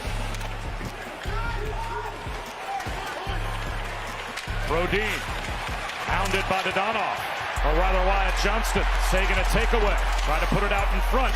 That was blocked. Fighting with Faber in the trapezoid and frees it up. And now Boldy with a head of steam. Works his way through center. Pitches one ahead, controlled by Johansson. Moves in, save made by Ottinger. Johansson to the rebound, centers one. Behind Gaudreau. Sagan back the other way. Transition opportunity and a pitch it. Gustafson steers it aside. And Boldy is there. Takes the hit from Sagan and controls the puck. And this will travel the length of the rink for Isaac. We keep talking about physical play, and Foligno, watch this hit here on Jason Robertson. And Robertson has to have awareness there. You can see when he got to the bench, he didn't like that hit, but these types of hits are the kind of hits that can just wear down star players in a series. It's one thing in the regular season to, rack up points, but when you get inside a playoff series and you're going to face the same opponent game after game, and you see Marcus Foligno finishing his hit time after time, that can be sickening after a while. We'll see how Robertson responds to that, but that's the game plan that Minnesota has to have if they're going to be successful in this series. Target Robertson and the star players of the Dallas Stars. Centering pass, side of the net. The pad down by Gustafsson to steer it to the corner. Mason Marchment is there, lost it. And it's floated out to the neutral zone by Johansson. Dellandrea snaps a pass to Domi across the line. Domi tries to dangle. Domi, his shot blocked and swept free by Dumba. Suter throws it into traffic. And that caromed in and may have gotten a piece of the right pad of Gustafsson. Marchment couldn't keep it in the offensive zone. Hartman at the red line. Slowed down by Ottinger. Past the midway point of the third period, tied at 2. Rope Hintz gains the offensive zone. That snapper blocked to the far side, Glendening. Rope Hintz on the move. Pitches it deep for Foxa. Behind the net, Foxa boxes out Spurgeon. Spurgeon digs it free. It's lobbed up but not out. Knocked down by Lindell. Kept in the right wing corner. Foxa with a takeaway. His seam pass intended for Lindell was broken up by Kaprizov. A loose puck chopped at by Lindell. Hartman sweeps it into the right of Ottinger. And Miller back to retrieve it. Foxa with a heck of a shift there. I mean, he's trying to mimic what the Minnesota Wild are doing as well on his side. Great shift on the forecheck, being hard to play against. Thomas Harley around the wall. It ends up with Jamie Benn in the right wing corner. Dadonov sweeps it deep. Brock Faber on the move. Banks it off the window. Foligno at the red line. Feathers it in. Hoping for steal in the corner. Hakanpää there first. Harley able to wall off Foligno. The puck freed up. Hakanpää with room. Gains the red line. Yanni Hakanpää drops one to Dadonov. He's in behind the net.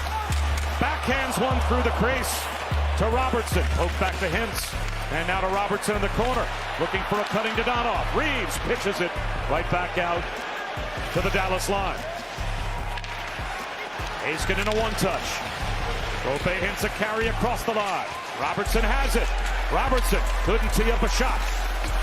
Hit by Spurgeon. Left it for Sagan. Now Rope Hintz.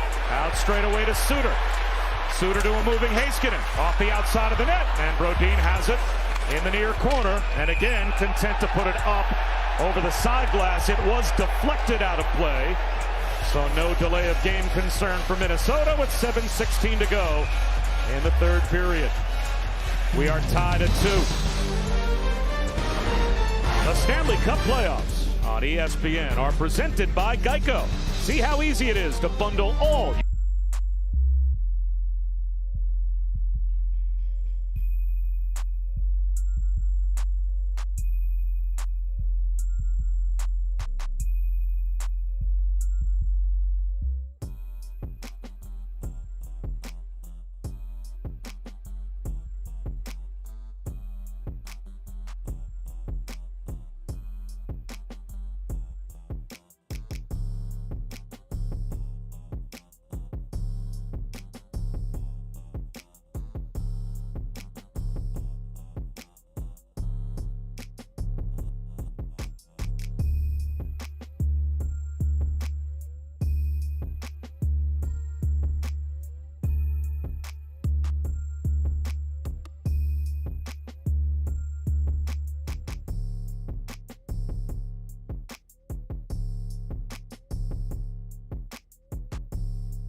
no team hotter than the Edmonton Oilers to finish the season. And they are a danger in the Western Conference, no doubt. A Heiskanen drive blocked by a sprawled Johansson. As we return to action in the third period here. Marchment, snapshot, the save made. Gustafsson kicks out the rebound. And Domi puts it in the corner. Backs Domi behind the net. Penalty upcoming. A delayed penalty call against Minnesota. Ottinger to the bench. The extra attacker is on. Domi sets up Heiskanen.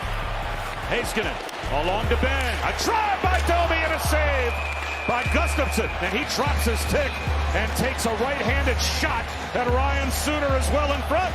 Power play coming for Dallas.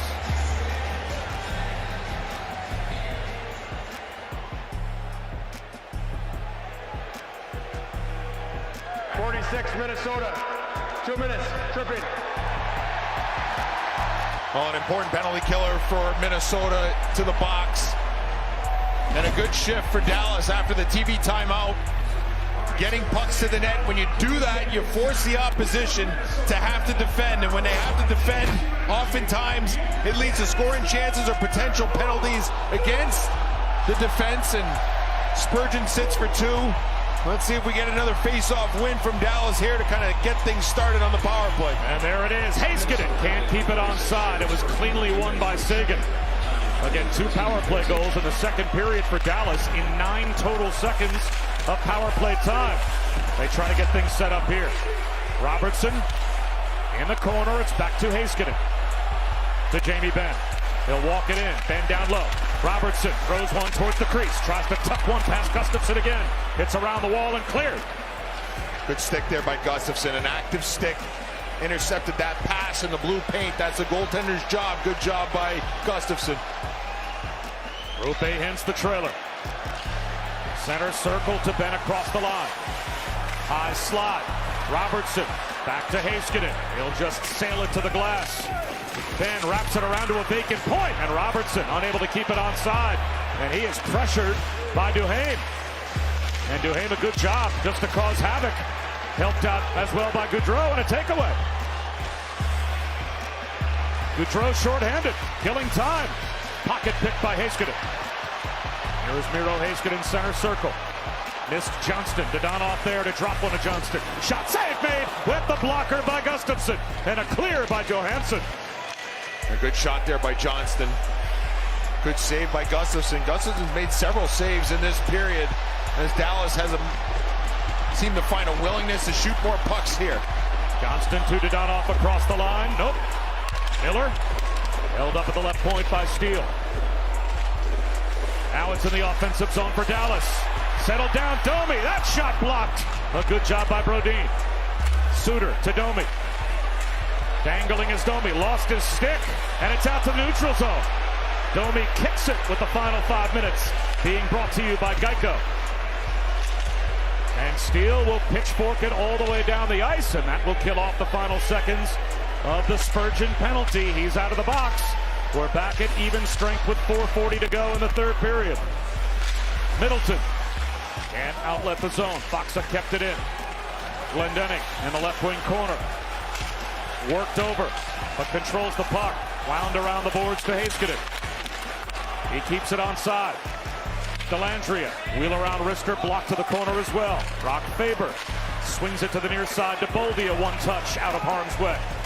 Zuccarello after it, beaten to the puck by Heiskanen. On the move, Radek Foxa. Waits for some help. Content to get the puck deep. There's Kaprizov to sidestep the Dellandrea check. And Boldy has it. Brodin gains the red line. Taken away by Sagan. Both teams making a change on the fly. Now you got to give credit to Dallas in this third period. A bend, don't break mentality, right? They had the intermission to kind of regroup, recompose themselves, and they've had a much better third period than the last 10 minutes they had in the second period. They've seemed to find a way to shake off that hit by Pavelski and have put several pucks on net against Gustafsson in a much more dominant period for Dallas here in this third. Johnny Hakanpää up the shelf to Hintz. Outlets Robertson, and he feathers it in. The rest of his teammates change, and now Robertson slowly off to the bench as well. Dumba hears the boos again. That pass missed Nyquist. One-handed by Lindell across to Miller. Could not connect with Johnston, but Johnston has the puck, brings it across the line. Pops up in the air, back out to the neutral zone. Foligno works it past Lindell. Lindell able to slap it off the boards, and Johnston back the other way, but overskated. Essa Lindell. Across to Colin Miller. Snaps it hard around. Hoping for Dodonov. Faber. Pokes it behind the net. Merrill tries to keep it moving. It pops up in the air. Freddie Gaudreau puts it back out to the center circle. Suter ahead to Marchment. Dallas offside at the Minnesota line. Tied at 2 with 2:25 to go in the third of game one. Well, shots 12-5 in favor of Dallas in this third period. Johnson with a good opportunity.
Again at 7:30, Tampa Bay and Toronto begin at 9:30 on ESPN2. Winnipeg in Vegas to take on the Golden Knights, and at 10 Eastern on ESPN2, game one between Seattle and Colorado as the Kraken make their playoff debut against the defending champions. All of that tomorrow night as the best time of the year is now underway. Gaudreau, high shot, sails over Ottinger.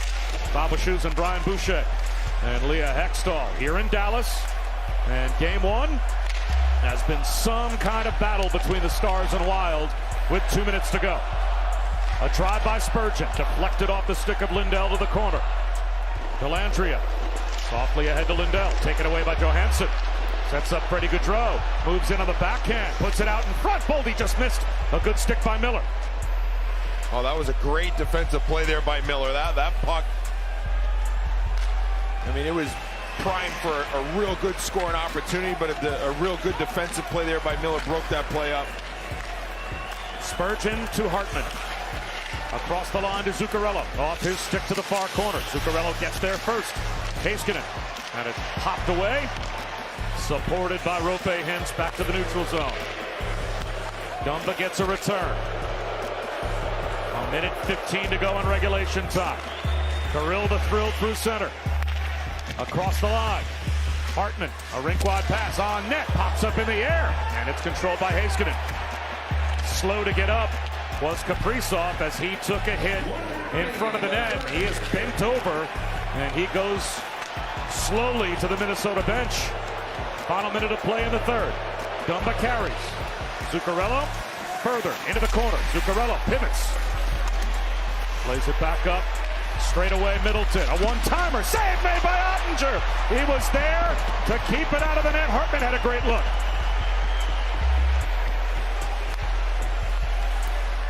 Middleton Swings it up the shelf. Kept alive by Rope Hintz. Puts it behind the net for Ben. 25 seconds to go in regulation time. Ben in the corner. Checked by Middleton. Lost his stick. It's out and all the way down. Icing is the call with 15 seconds to go in the third period. Well, Kaprizov still hurting on the bench. He took a cross check from Ryan Suter, and this should be a penalty. I mean, watch this. Suter, crack right there on the ribs. No call. We'll keep an eye on Kaprizov to see if there's any lasting ill effects, but certainly a break there for Ryan Suter as he got away with that one. Defensive zone draw and a big one won by Steele. Spurgeon with a head of steam. 9 seconds to go. Offside the call, it looks like at the Dallas line, and now Suter squaring off with Foligno. No doubt that's Foligno reacting to the hit that Kaprizov took as the Minnesota bench took a number, even if the officials didn't make the call. You got it, and former teammates too, right? So, a look from the goal cam here. Got him right in the right spot below the padding that protects your shoulders and above the pants. And Foligno, who has been a menace himself in this hockey game, tells Kaprizov, I got your back there, pal. The neutral zone draw. Dumped into the offensive zone by Minnesota. And we will need overtime to decide game one of this opening round best of 7 between the Wild and the Stars. Back to the studio and Steve Levy.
the long Gunny.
Drive the long Gunny.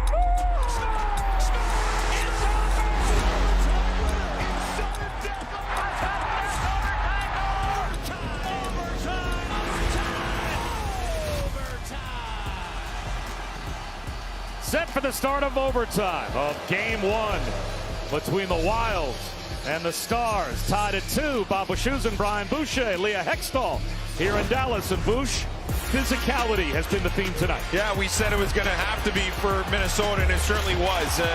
The big hit by Dumba, but there's been other players involved to try and make a difference that way for Minnesota. But give credit to Dallas in that third period.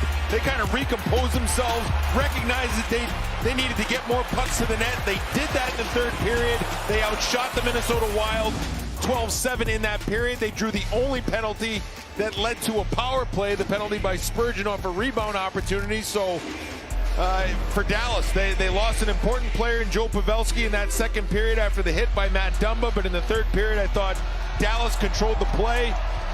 Now all it takes is one shot. Don't pass up any opportunities you have it to get it to the net. You never know what play can go in.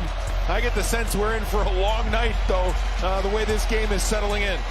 No 3-on-3, no shootout. Sudden death to decide game one. And we are underway in overtime. Boldy snaps it in. Freddie Gaudreau keeps it moving, and Johansson further. Boldy and Ben come together. Boldy lost his footing. The takeaway by Wyatt Johnston, but he tosses it right up into the Minnesota bench. Johnson had a good third period. He made a couple of nice plays. I mentioned after 2 periods, didn't notice him much at 5-on-5, but made a couple of nice passes in that third period. Had a good shot on goal. First NHL playoff game for the youngster. Sometimes to score a goal in the NHL, you have to take a chance. How hard is it to take a chance in overtime when you know any small mistake can result in the game winner? Try not to think about what can go wrong as opposed to trying to make a play, right? And I think when you're playing with confidence, you tend to try and make plays. I mean, obviously avoid risk, unnecessary risk, but sometimes you got to let your skill make a play. Here's Ben moving in. Ben has room. Ben to the backhand. And carries it to the far wing. Dumps it deep. Hoping for Dodonov. It's past Johnston. And there is Kirill Kaprizov out there. Takes a big hit. Good to see he was able to shake off the injury. And he begins overtime with a carry across the line. Off to Zuccarello. Cutting in. Shot save made by Ottinger as he robs Dumba. Overtime begins with a Jake Ottinger dandy. What a save here by Ottinger. Great entry for Minnesota. Good passing play between Kaprizov, Zuccarello, and Dumba. Could you imagine if Dumba would have scored the game winner there? But a terrific read by Ottinger to get across. And what I love is the glove positioning, recognizing that the right-hand shot probably looking to go short side. Important save. Nyquist through the crease and off the pads of Ottinger. Kept by Middleton. Foligno being checked by Harley. Roope Hintz able to squeeze one to Sagan. Works it out to the neutral zone. Again, Sagan has taken the shift in between Robertson and Hintz ever since Pavelski was lost to the big hit in the second period. Nice takeaway by Thomas Harley. Gets to the red line, and his pass intended for Robertson off the stick of Steele and up into the crowd. Let's head down to Leah. Well, in a moment, we will check in with Leah Hextall down between the benches. 18:25 to go in overtime number 1. Who knows, at least your prediction, how many may be out there in front of us? Well, room service is done now for us, so... Which means there's a very good chance Grumpy Boosh shows up at some point during overtime. Let's see how long it takes. Well, I'm saying if room service is done, then we may as well stay here all night if we miss that opportunity. Domi across the line, puts it behind the net. Looking for the puck and moving it. Nyquist with a one-touch to Brock Faber. Faber had it pop up high in the air, glove down by Marchman.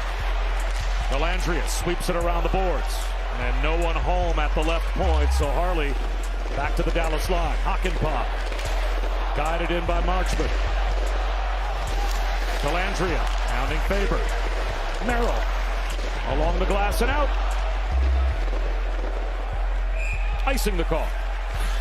And icings are, one of those plays, like we talk about face-off prowess for the Dallas Stars, and anytime you ice a puck in overtime, you can't make the change, and a chance for Dallas to use that strength of theirs at the center position to try and create opportunities off of an icing. Let's see if it happens here.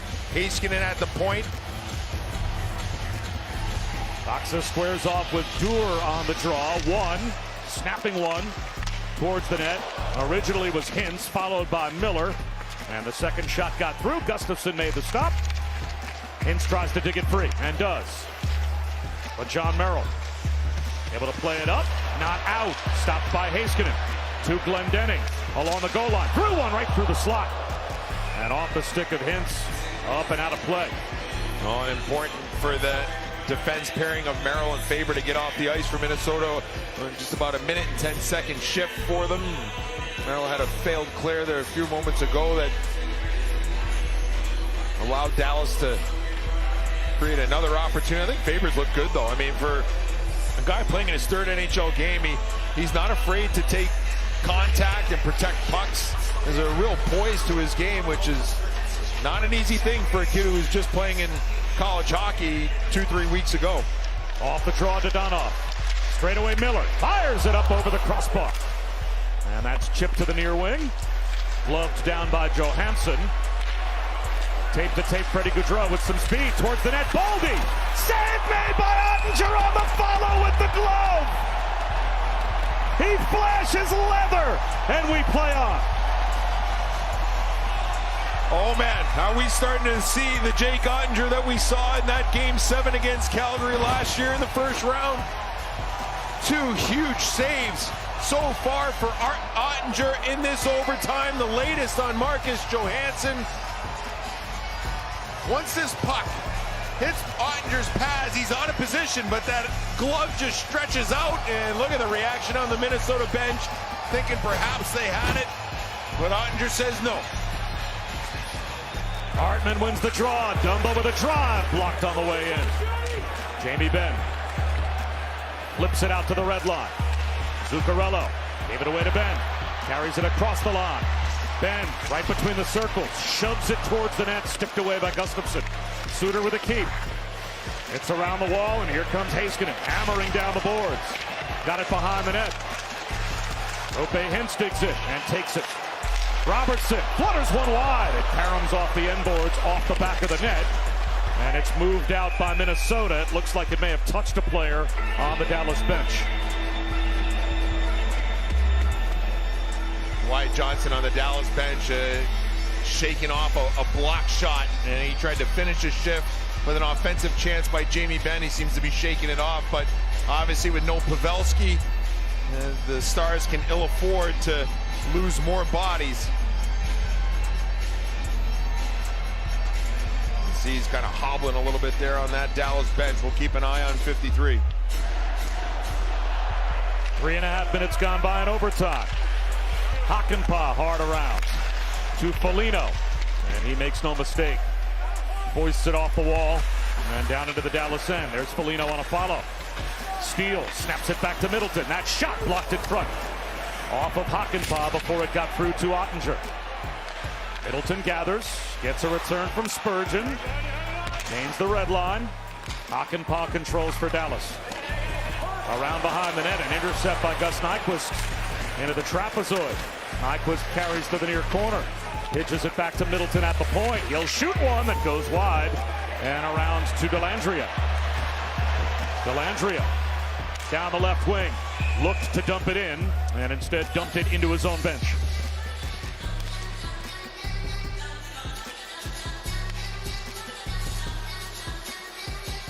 Still no shift for Johnson yet. He seems to be shaking off that last shot block. Top line for Dallas steps on the ice. I think they've looked good too for Dallas since Seguin joined the right side with Hintz and Robertson. Miller sends it around, hoping for Hintz. Behind the net, Robertson looked to center. It caroms right back to him. Seguin in behind the net. Dropped off to a moving Roope Hintz. Hintz in the high slot. Wrist shot blocked in front. The rebound loose. Digging for it is Seguin. And he gets wiped out by Ryan Reeves, allowing Gustafsson to cover the puck. A good shift from the top line for Dallas here. And talk about getting that puck to the net. Some good puck possession here between Seguin and Hintz. And then Hintz, an important play, just get it to the net, knowing you got Seguin and Robertson at the net. And a calm save there by Gustafsson as he gets some help from Ryan Reeves.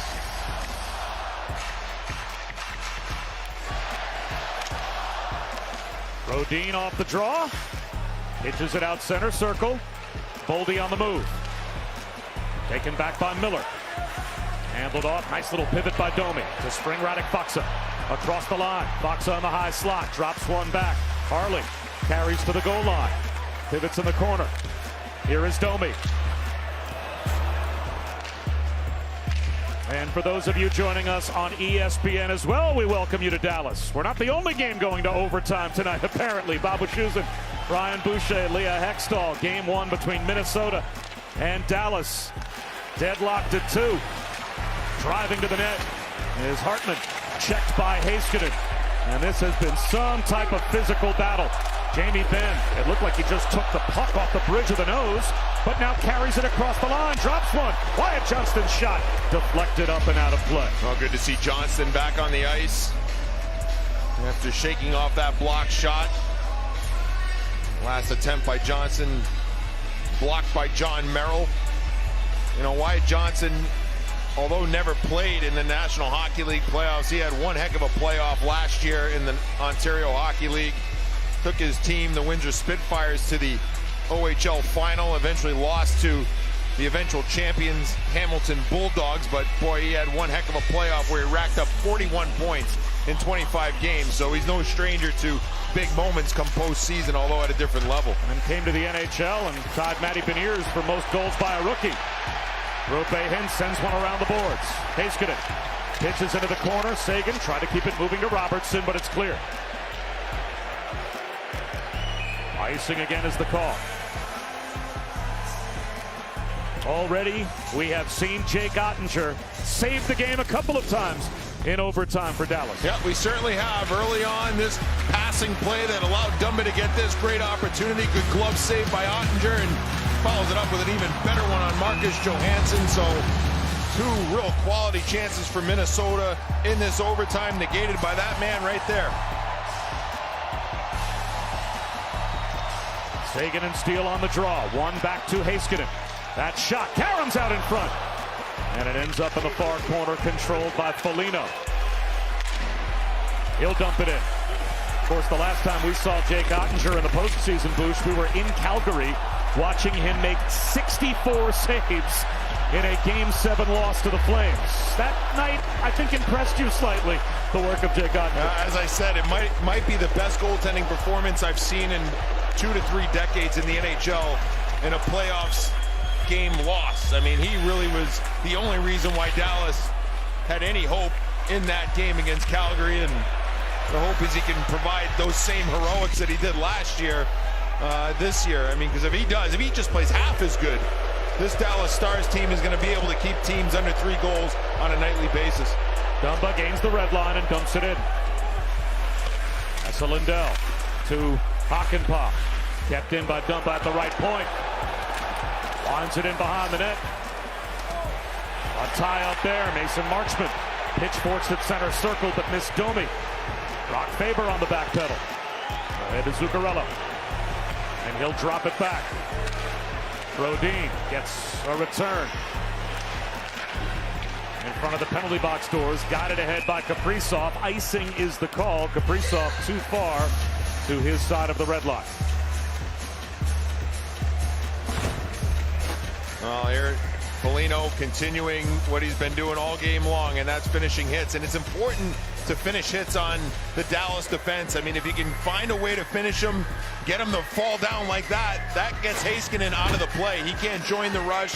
So a good job there by Foligno. And beside the point, you know, those hits just typically tend to wear the opponent down, but Foligno's been all over it here tonight in that department.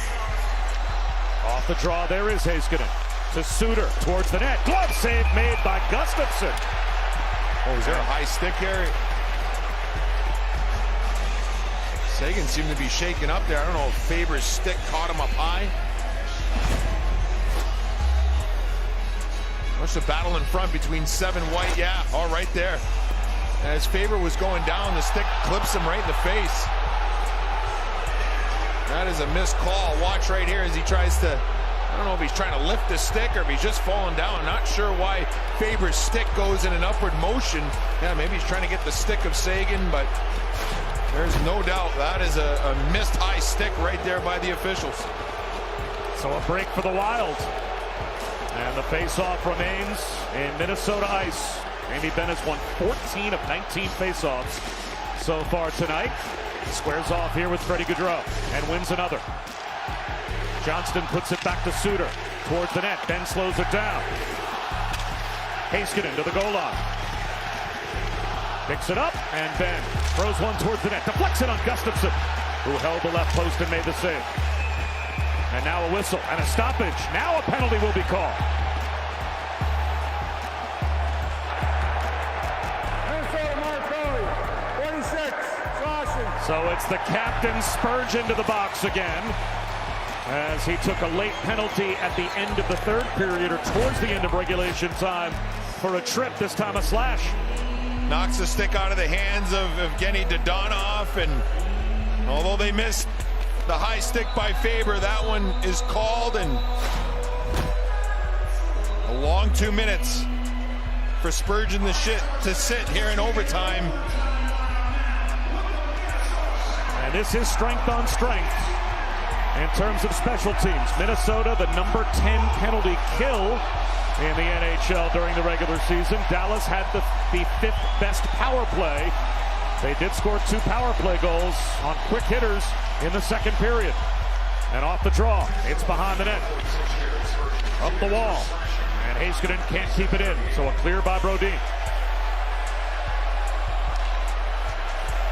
Roope Hintz drops one back to the trailer. That is Heiskanen, the zone entry. Heiskanen after it. Ball's off Dumba. Centers one. Seguin put it right through the blue paint. And it is up off the boards and down. Keep in mind, no Pavelski on the power play. He's out 13 power play goals in the regular season.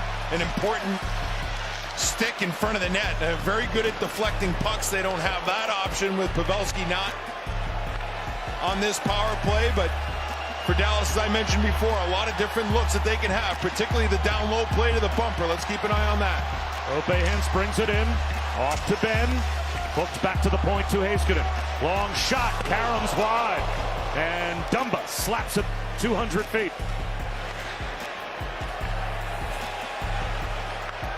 That allows Minnesota to change their penalty killers. And new power play players on the ice as well for Dallas. Johnston off to Domi, moves in, wrist shot, glove save made by Gustafsson, and the rebound by Johnston is stopped by Gustafsson as well. Held in on the half wall by Dodonov. Suter, back to Dodonov, floats it through. Domi has it. Straight away Suter. Miller, back to Suter. Suter, wrist shot, deflects on net. The rebound, Dodonov tried to control it and sweep it, and couldn't get it past. As Gustafsson was sprawling, lost his stick in the blue paint. And still was there, and it's cleared by Middleton. 12 seconds to go in the power play. Hartman's hurt too, his right leg, as he got tangled up and trying to keep that puck out of the net. Dellandrea leans in. That shot sails through the crease.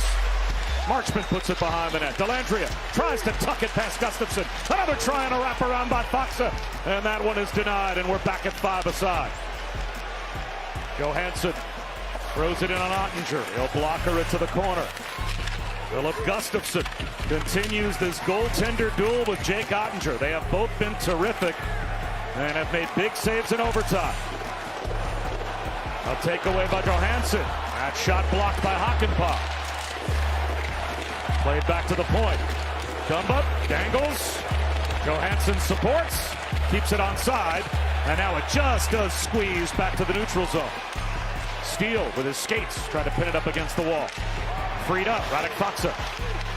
At the Minnesota line, denied by Brodin. Gus Nyquist across the line. Nyquist feathers one through. Boldy trying to go short side, denied by Ottinger. Marchman lips it clear. Another good pass there by Nyquist. Man, he's made some... That's the third good pass he's made in this hockey game. That one to Boldy, and a good save by Ottinger.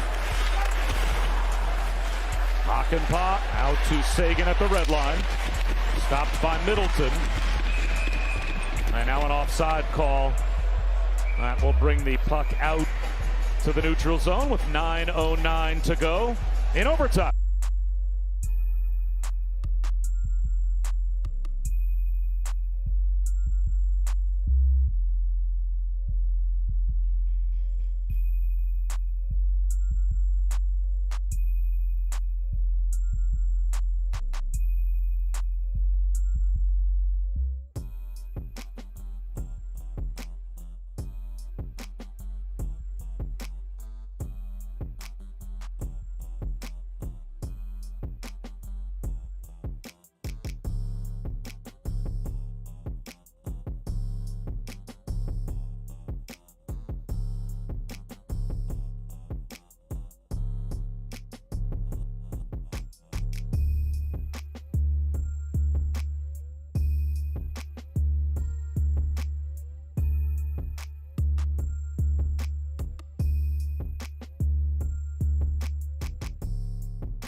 To return to the Minnesota Wild. He is such a valuable defensive center. Just a terrific player. Yeah, you can see Hartman there. He is. Eriksson Ek is. And you can bet if Hartman goes out, you got to think Eriksson comes in for game 2. But Hartman does not look good on that bench. I can't imagine he's going to be able to go just looking at that last little sequence. Robertson to Sagan. Shoots it high and wide. Chucked out in front. The rebound on the doorstep. And it looked like Gustafsson got a piece as Robertson crashed the net. Steele back the other way. Takes a big hit from Miller. Hintz tucks it behind his own cage. Kept moving by Harley. Through center, Robertson. Miller lost it off his skates. Here's Nyquist, 1-on-2. Nyquist for Foligno. Foligno to the goal line. Miller rides him off the puck. And now Foligno regains control, back to Dumba. Straight away, Dumba tight ropes the line. Wrist shot blocked in front. Robertson to the rebound. Flutters it up, not out. Glove down by Dumba. That shot on Ottinger results in a hand pass. Zuccarello is complaining, though, that it looked like it may have gone glove to stick by Dumba before moving to Zuccarello, but they call it a hand pass. And a look at the last Dallas Starz opportunity. I think it catches the outside of the post And there's Robertson with his best opportunity of the game aside from his goal. Watch Hartman here get tangled up with Dadonov on the power play.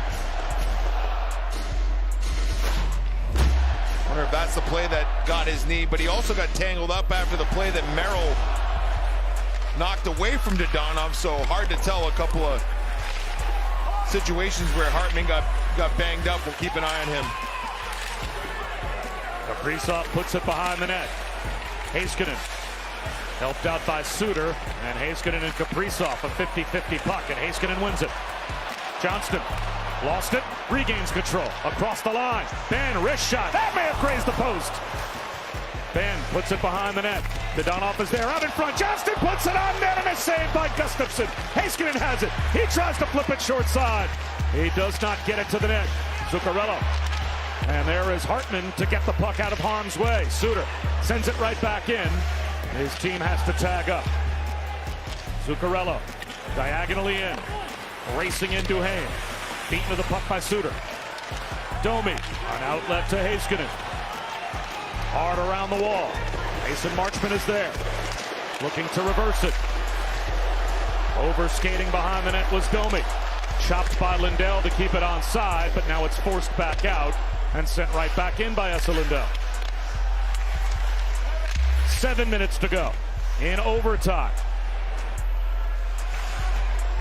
The only thing better than playoff hockey is playoff overtime hockey. And then we have had near misses at both ends. Duehr on the move. Duehr swoops in behind the net. Poke check by Hakanpää, and a big hit by Hakanpää as well.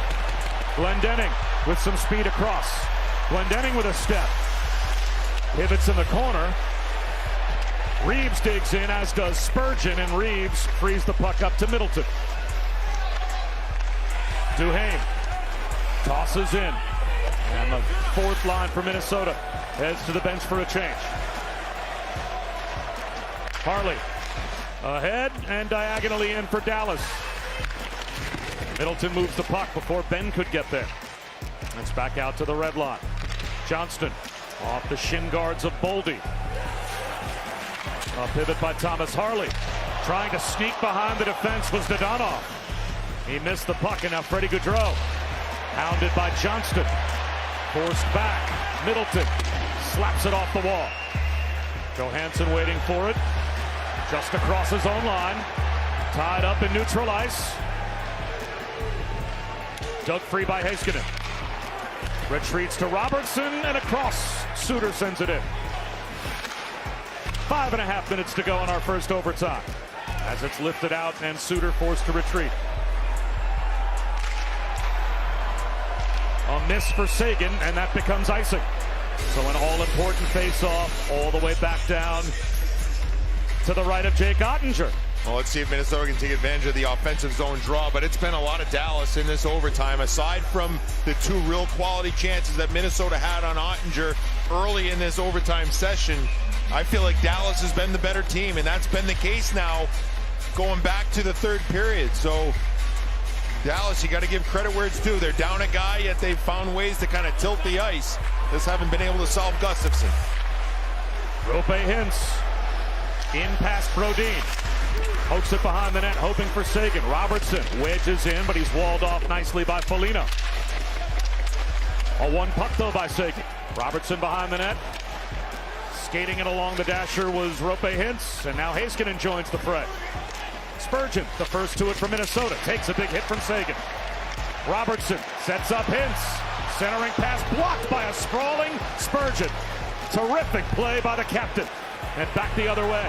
Numbers across the line. Nyquist hands one off to Steele. Hoping for the trailer in Foligno. That was blocked by Suter. It's all the way around to the right point to Dumba. Holds it in. Plays it down deep to the goal line on the move. Nyquist, wrist shot blocked. Marchment got in the way. Steele in the corner. He and Suter come together. Foligno knocked down by Marchment. Kept alive again by Dumba. That shot off his own man. And now Dellandrea foists one off the wall. Marchment stops at center circle. Hintz with a drop to Marchment. He's waiting for some help. Looked rink wide. An intercept by Zuccarello. And an outlet pass to Kaprizov. Back to Zuccarello. Hands off to Hartman. That shot off the back of Zuccarello. Dellandrea turns and heads the other way. Under 4 minutes to go in overtime. Dellandrea hoping for Marchment. He's tied up and loses the puck. Kaprizov throws it back out to the red line. Now Hartman trying to gut it out on that right leg that's banged up. Overtime is also underway in game one between the Oilers and Kings. Hopefully you've got a split screen going. Faksa, soft wrister, flutters well wide. Brock Faber, the rookie. Up the right wing boards. Johansson trying to go backdoor to Boldy. And that was intercepted. A nice read by Domi. Glendening down the right wing. Pivots in the right wing corner. Feathers behind the net. All the way around to Johnston. Johnston throws one towards the net, and a chest save is made by Gustafsson. And he will hold on with 3:07 to go in our first overtime. Yeah, Johnson seems to be getting comfortable, doesn't he? Let's head down to Leah Hextall. Bob, as you have mentioned several times, Hartman looks to be in distress, and as he was just coming off for that shift, which was fairly short, he is just cringing as he's coming to the bench and barely putting any weight on that side. So we will wait and see, as Bush said, if he can continue to gut this out, but he is not looking good down here. Yeah, I can't believe. I mean, just look at him trying to skate on it before. The fact that he took another shift, give him credit. He's trying to find a way. Off the draw. Heiskanen in a fight for the puck. He'll keep it deep. Ben and Dumba come together, and Jamie Benn has it. Heiskanen, fluttering shot. That's blocked down by Brodin. He and Dodonov fight for it, and Johnston got it behind the net, but Dumba is there to escape Ben. Suter held it in at the right point. All the way around to Foligno. Checked by Dodonov. Out to the red line. Nyquist gains the zone. Steele has it in the right wing corner. Centers one. And Foligno and Ben. Ben won that race. An outlet to Roope Hintz. Hintz shoots one. Save made again by Gustafsson. And again he surrenders no rebound.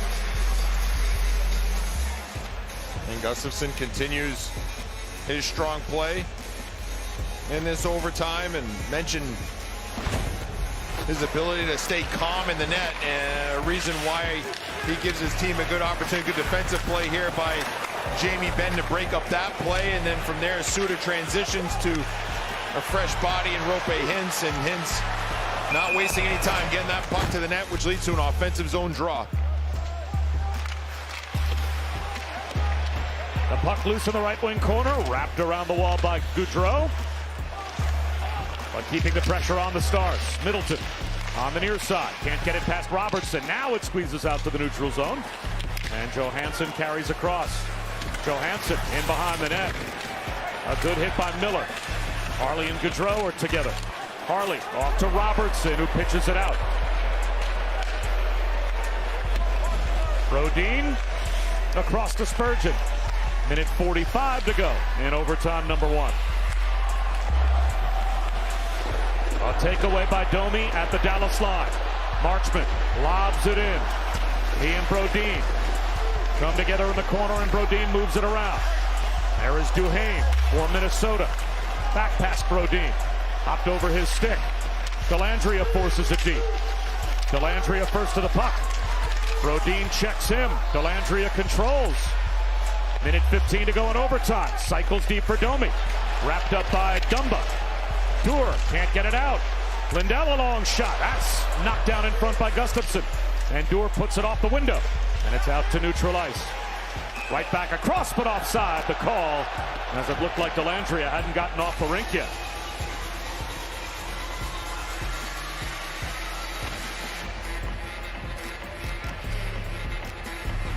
.101 to go in overtime.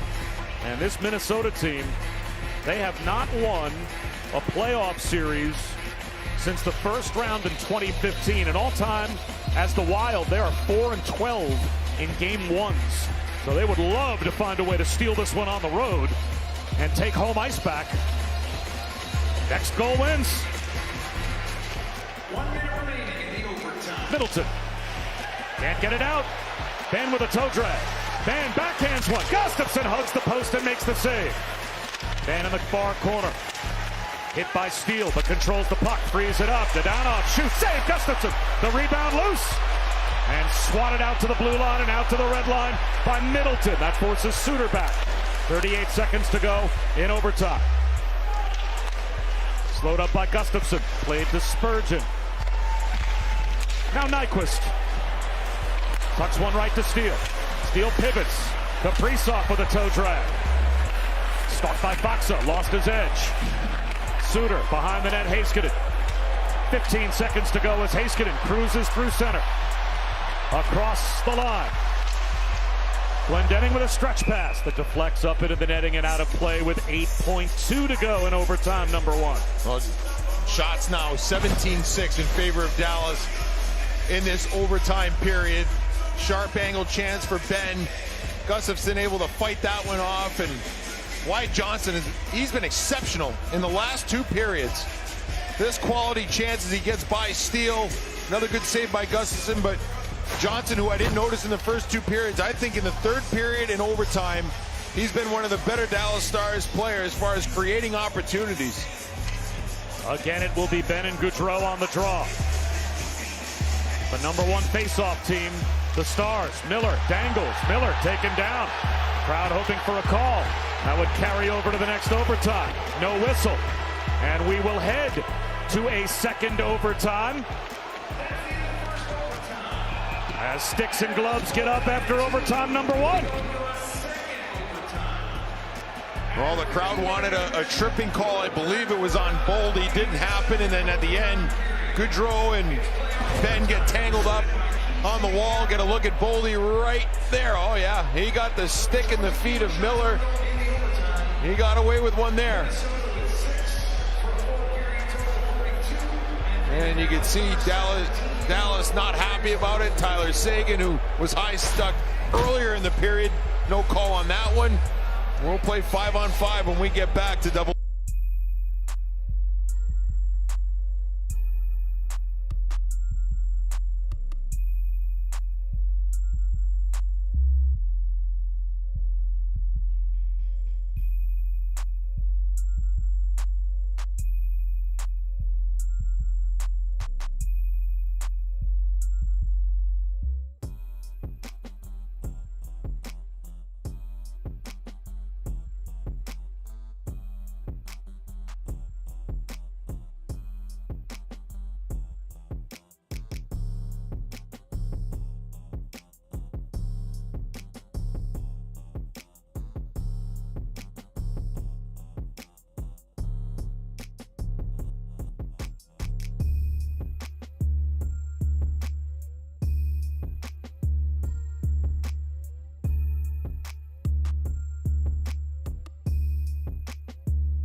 back to Dallas. Set for period number 5 between the Minnesota Wild and the Dallas Stars. Better put, overtime number 2. We are still tied at 2. Bob Wischusen, Brian Boucher, and Leah Hextall. And both goaltenders stood tall in overtime, Boucher. Boy, they certainly did, didn't they? And Ottinger with 2 real critical saves in the first portion of overtime. And then after that, Dallas started to get to their game, and they really created several good opportunities down at the other end of the ice. And Philip Gustafsson, I thought, was equal to the task. He got a lot of help from his defense. There's no question about that. But Dallas seemed to tilt the ice, and I think Dallas has been the better team in the last 2 periods of play. Yet the Minnesota Wild have found a way to keep them off the board. Good sign there for Minnesota. Ryan Hartman returns to the bench. Really seemed to be hurting on that right side. Looked like his right knee in that first overtime, but both goaltenders very big in period number 4. We'll see who cracks here in period number 5, but there's no question the goalies have shined. At one point, to your point, Boosh, the shots on net were 30-15 in favor of Minnesota. It's 29-12 Dallas since, and that includes, of course, the first overtime. Overtime number 2 underway, and here's Dadonov going to work behind the net. Looks to put it out in front. Off the outside of the post, snapped by Johnston. So already early pressure from the Stars. Out to the neutral zone. Johansson overskated. Boldy plays it forward. And now Johnston back the other way. Johnston pivots along the half wall. Centers one out in front. And Freddie Gaudreau calmly takes the puck away ahead to Kaprizov across the line. Kaprizov controls and sweeps it deep. Ottinger will slow it down. Heiskanen lobs it back out to the red line. Spurgeon to Zuccarello. Zuccarello into the glove of Ottinger. He will glove it down, and let's check in with Leah.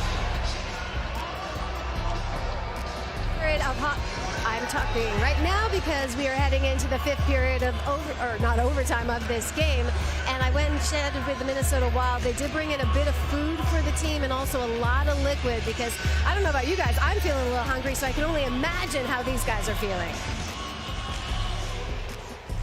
We feel the same. Middleton around the shelf. I know, to look at me, it's a galloping shock that I'd be a little hungry at this point. Robertson with a takeaway behind the net. Angled out by Sagan, and it's over the side glass and out of play. Well, for these players, I mean, typically the last meal they would have had is around, 12:30, 1 o'clock in the afternoon. A light snack before the game, but now as we head to close to 12:40 in the morning, yeah, there's no question. You need a little bit of fuel and some hydration. There's no doubt there'll be some IV bags to help these guys after the game as well. It's not easy. This has been one heck of a hard-fought game here in Game 1. Robertson put it up off the netting, but they allow play to continue. Certainly looked like that puck went out of play as Faksa has it chopped down by Spurgeon. And now it is touched in the neutral zone with a high stick. The one thing, too, when you get into period 5, all that physical play that we've talked about, even if you're dishing it out, it is awfully difficult to maintain that pace and that type of intensity. So I wonder, as we kind of creep along here into the early morning hours, if maybe some of that physicality will tone down as the night goes on.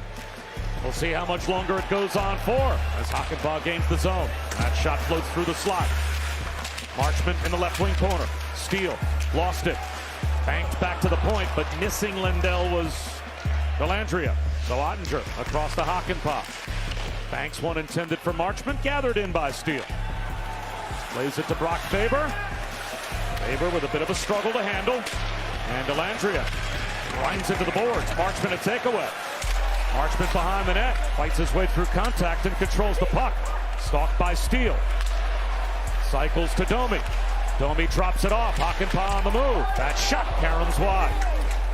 It was touched with a high stick, but then played by Minnesota. So Domi keeps it alive. Diving play by Foligno to disrupt that seam pass. He's back up on his skate blades, and an outlet pass to Steele through center. Well, great defensive play there by Foligno, and important for Minnesota to get the red line and not ice that puck. Johnston to the red line. Wraps it in, but it was knocked down. Back the other way, Duehr. Dangles in the high slot. Duhaime and Duehr both looking for the puck.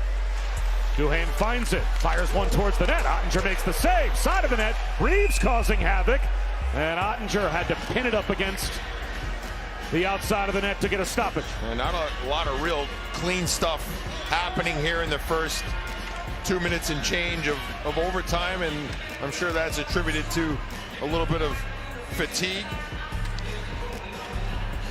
As overtime wears on, you talked about the differing styles. More skill for Dallas, more physicality for Minnesota. Which team do you think has an advantage as we play into the night and the morning? I think the skill. I just feel like it's hard to keep that physicality up, right? I mean, it takes a lot of energy to get to places to finish hits.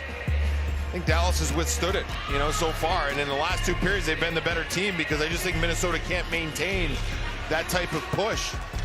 Off the draw, Brodin's drive, blocked to the corner. Thomas Harley out to the neutral zone. Again, Seguin out there with Robertson and Hintz in the absence of Pavelski. Seguin flips in, shoulders Dumba. Brodin slides it around the wall, and it will travel all the way back into Dallas's end. Does not reach the goal line, no icing. Miller ahead to Hintz. Out to the red line, past Seguin, broken up by Dumba. With some speed, Gaudreau. To his right to Boldy. Boldy, backhander off the pad of Ottinger. Johnston springs Robertson. Robertson across, and his shot deflected up and out of play. Robertson, 109 points on the season. That's a Dallas Starz all-time franchise record, but he looks gassed as we have played 3.5 minutes of overtime number 2. How can you not be, right? I mean, they're short of forward, and so there's no question that these forwards are getting a lot more ice time. Over 25 minutes for Robertson now as we play into the 5th period of this hockey game.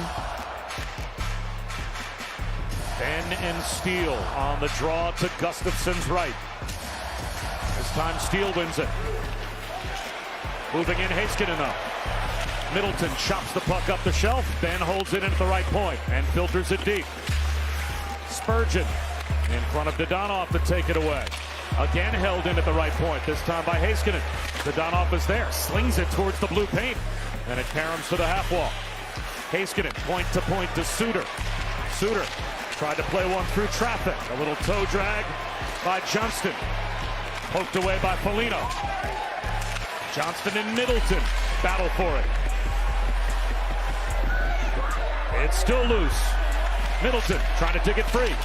Dadonov pokes at it. It's out to Heiskanen. Shot pass deflected on net, and a save made by Gustafsson. Dadonov angled it towards the cage, and Gustafsson was able to make the stop. Man winds it deep. Johnston behind the net. Dadonov. To Miro Heiskanen. Dadonov supports Heiskanen. Filters one to Faksa on the backhand. Centers one, swept wide by Johnston. Foligno pokes it to Steele, and he forces it out of harm's way to the neutral zone. Now, Minnesota's on the ropes right now. I mean, they are absolutely gassed. They're having difficulty just getting to the red line. Here's Hartman, accelerates, save made by Ottinger, and he has no idea where the puck is, and it went off his shoulder into the netting and out of play as Ryan Hartman continues to play with courage here on a bad wheel. Yeah, amazing that he's able to continue to play and skate and create this opportunity. I think this one goes off the mask of Ottinger. And before that, I mean, a shift that lasted well over a minute in the defensive zone for Minnesota. That chance for Johnson, a near miss, but boy, it just feels like Minnesota just hanging on for dear life right now as Dallas is continuing to bring the pressure to the Minnesota Wild. Domi behind the net. Off to Lindell. Chopped by Hartman and onside.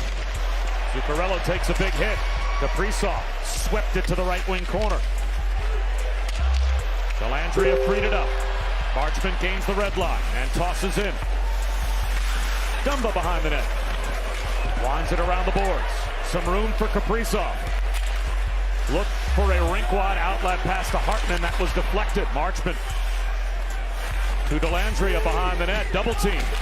Dumba and Kaprizov combined to take the puck away. And Hartman on a reach was not able to corral that pass. It's back ahead to Dellandrea. Dropped off to Hintz. Dellandrea tried to glove it down. Duhaime took it away. Throws it off the glass, and it's up over the side wall and out of play. Nearly 6 minutes gone by in overtime number 2. You know, for Minnesota, it almost feels like they've emptied the tank so much. It's so critical that they win this hockey game. You wonder if it would be all for nothing almost, you know what I mean, with how hard that they've played in this game. For them not to come away with this game 1 win, I think would be demoralizing for them. And make no mistake, Dallas has owned the ice in the last 2+ periods. Seguin drops it off. Harley on the move. Throws one out in front. And that went right through the crease. Johansson and Seguin in the right wing corner. Robertson digs in as well. Johansson comes away with the puck. Possible numbers through center, an odd man rush. Gaudreau across the line. Flips it back door. Save made by Ottinger. He kicked out the left pad. And for the second time in overtime, he robbed Johansson.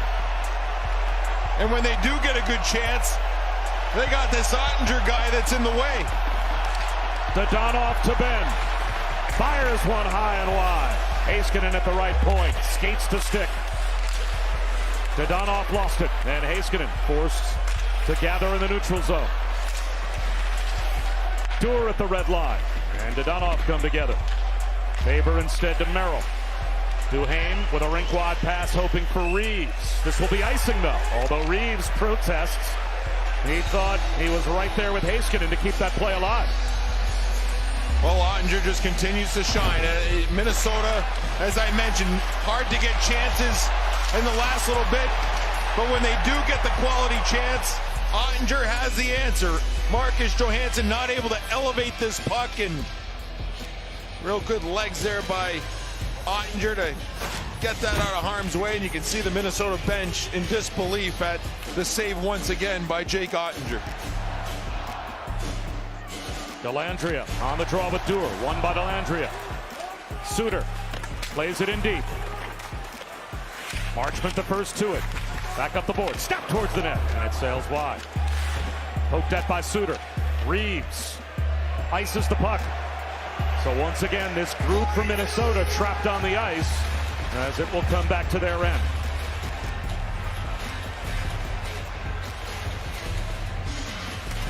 Merrill and Faber closing in on a minute on this shift, so not overly long, but no question with the top line out there, this is a mismatch for line and deep pairing for Minnesota. And another one face-off back to Heiskanen. He dangles. Heiskanen straight away. Wrist shot. Chest save made by Gustafsson. And even more importantly, Bush, as you said, controls with no rebound, and that will allow Minnesota to change. You nailed it. Critical for Gustafsson to make that save and not give up a rebound, which allows Dean Evason to make that line change and get the fourth line off the ice. As the Dallas Stars still have their top line out there. 21 saves now in overtime for Gustafsson. Not a bad playoff debut. No, he's been good. I mean, I didn't like the Robertson goal, as I mentioned, the power play goal there that made it 2-1, but since then he's been rock solid. Seguin back to Heiskanen. Tries to move past Nyquist. Pivots along the half wall. Rinked wide Suter. Heiskanen a one-timer. That just goes wide. Hintz first to the puck behind the net. Back up top, Miro Heiskanen. It is Suter. Filters it deep. Heiskanen on the backhand leaned in. Rope Hintz has it. Snaps a pass to Robertson. A little toe drag between the circles. And a good stick by Stan Steele. Heiskanen at the point, and his pass errant along the blue line as it pulled Suter out to the neutral zone. Robertson right back across. No, a good poke check by Steele. And now Foligno controls for Minnesota. And a change for both teams. Feel the anticipation in this building, right? That top line out there, they're buzzing. Zone time. Yet not able to get that puck to the net, or on net, I should say. as Minnesota hangs on. Spurgeon across to Kaprizov. Center circle on the move. Zuccarello. He will hold. Puts it behind the net. Hartman carries it back to the point. Spurgeon, a long wrist shot. Flutters into traffic. That hits Zuccarello in front. An outlet pass to Ben. Through center. Drops to Dellandrea. He will toss in. And a wait for some help as his mates change behind. Middleton able to move the puck. Kaprizov across. Kaprizov, rink wide, losing his edge and tumbling to the ice was Zuccarello. And that allows Domi to head back the other way. There's a shot saved by Gustafsson. The rebound, high and wide from Marchment. And it's up into the netting, I believe, and out of play. Marchment can't believe it. He looks up at the rafters knowing he had the game winner on his stick. Oh my goodness.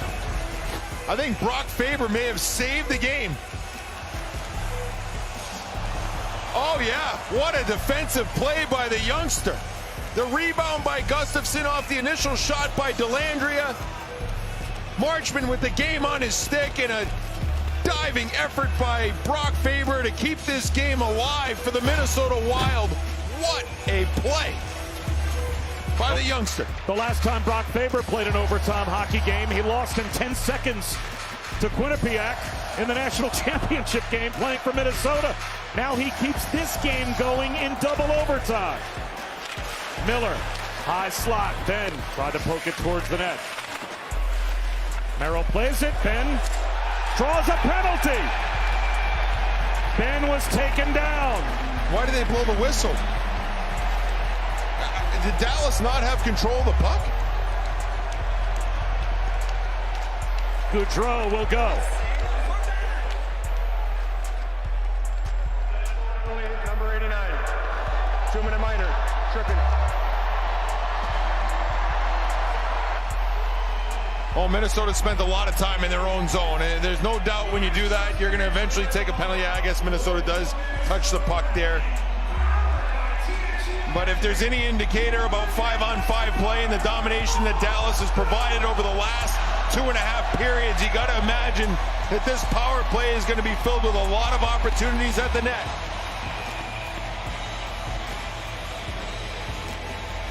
And a false start on the draw. Steele and Ben.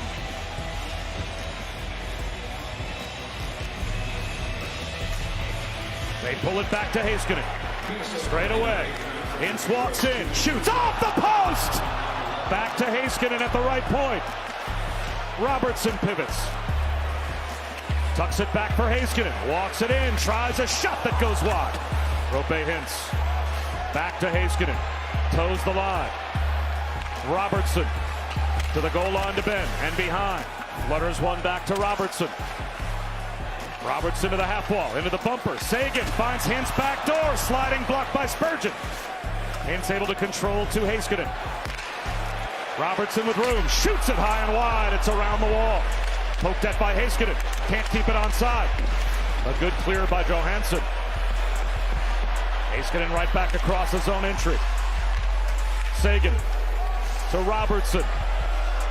Robertson drops one off. Heiskanen at the blue line. Hintz rink wide. Ben to Heiskanen. Off to Jamie Benn. Down low. That one-timer. Snapped towards the net by Sagan, but was blocked. 53 seconds to go on the power play. Ben behind the net. Sets up shop of the trapezoid. Lost it in Middleton. Fires it into his own bench. So they don't get the clear. The face-off will still be in Minnesota ice. They will get a break, though, as it looks like they will bring the ice cleaning crew out with 9.5 minutes to go in overtime. Yeah, it looks like it's going to happen. The horn just went off, and what would seem to be odd, yeah, they're going to let the ice cleaning crew comes out. And it's truthfully, the penalty kill is for Dallas.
have to win this game one, or else I don't know how they recover just by looking at what I'm seeing here tonight.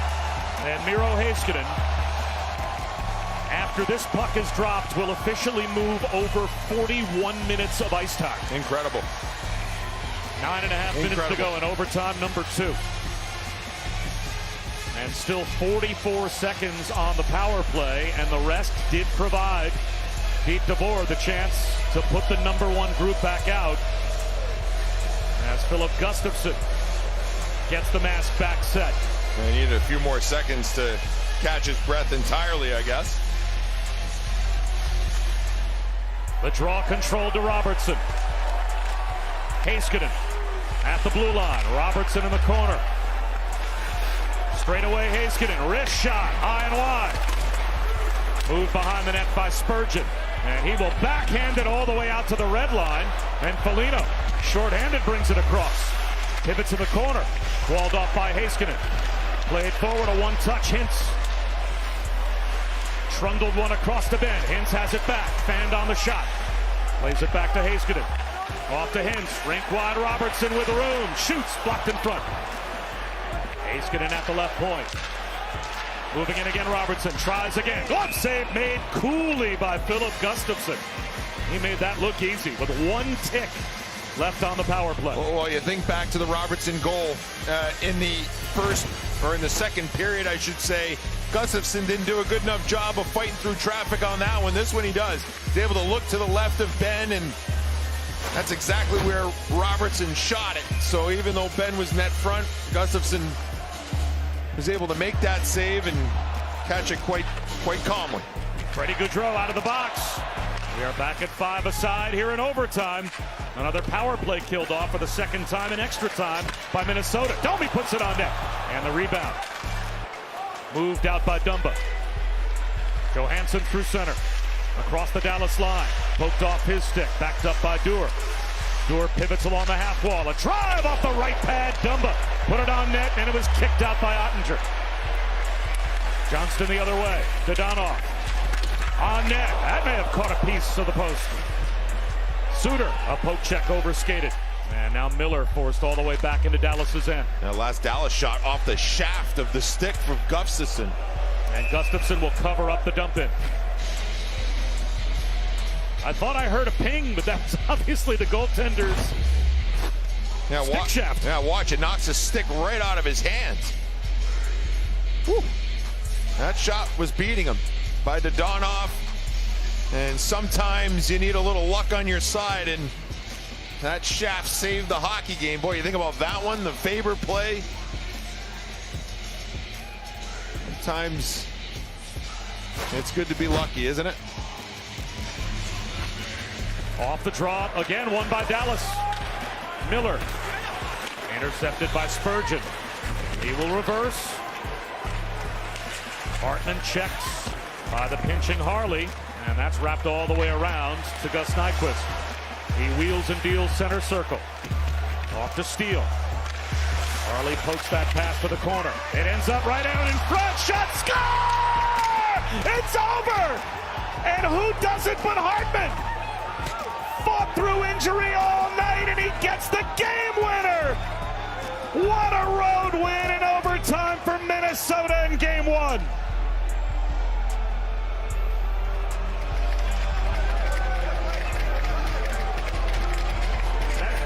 Can you believe it? Unbelievable. Ryan Hartman, who looked like he couldn't even move in the last overtime session, finds a way to gut it out. An incredibly huge penalty kill for Minnesota. They hung on the ropes for most of the overtime periods. This puck squirts out in front, and the advantage of being on your forehand for Hartman allows him to be patient here. It's just easier for a player when he's on his forehand to wait out the goaltender and get to an area where you can find the net. Incredible patience for Hartman. The puck squirted out to him, and he was able to put that one home as he outweighted Jake Ottinger and Philip Gustafson with his first National Hockey League playoff win. This feels like a game that Minnesota had to win, Bob. I mean, considering all that they exerted in this game, and in the last 2.5 periods to be on their heels yet find a way to win. What a huge one in game one here in Dallas. And boy, how good do you feel for a warrior like Ryan Hartman to fight through the injury that he fought through. At one point didn't even look like he could put much weight on his leg, and he is able to not only fight through that pain, but get the game winner for his team in double overtime in game one. It's why this game is so special, because players like this who look like they can't play find ways to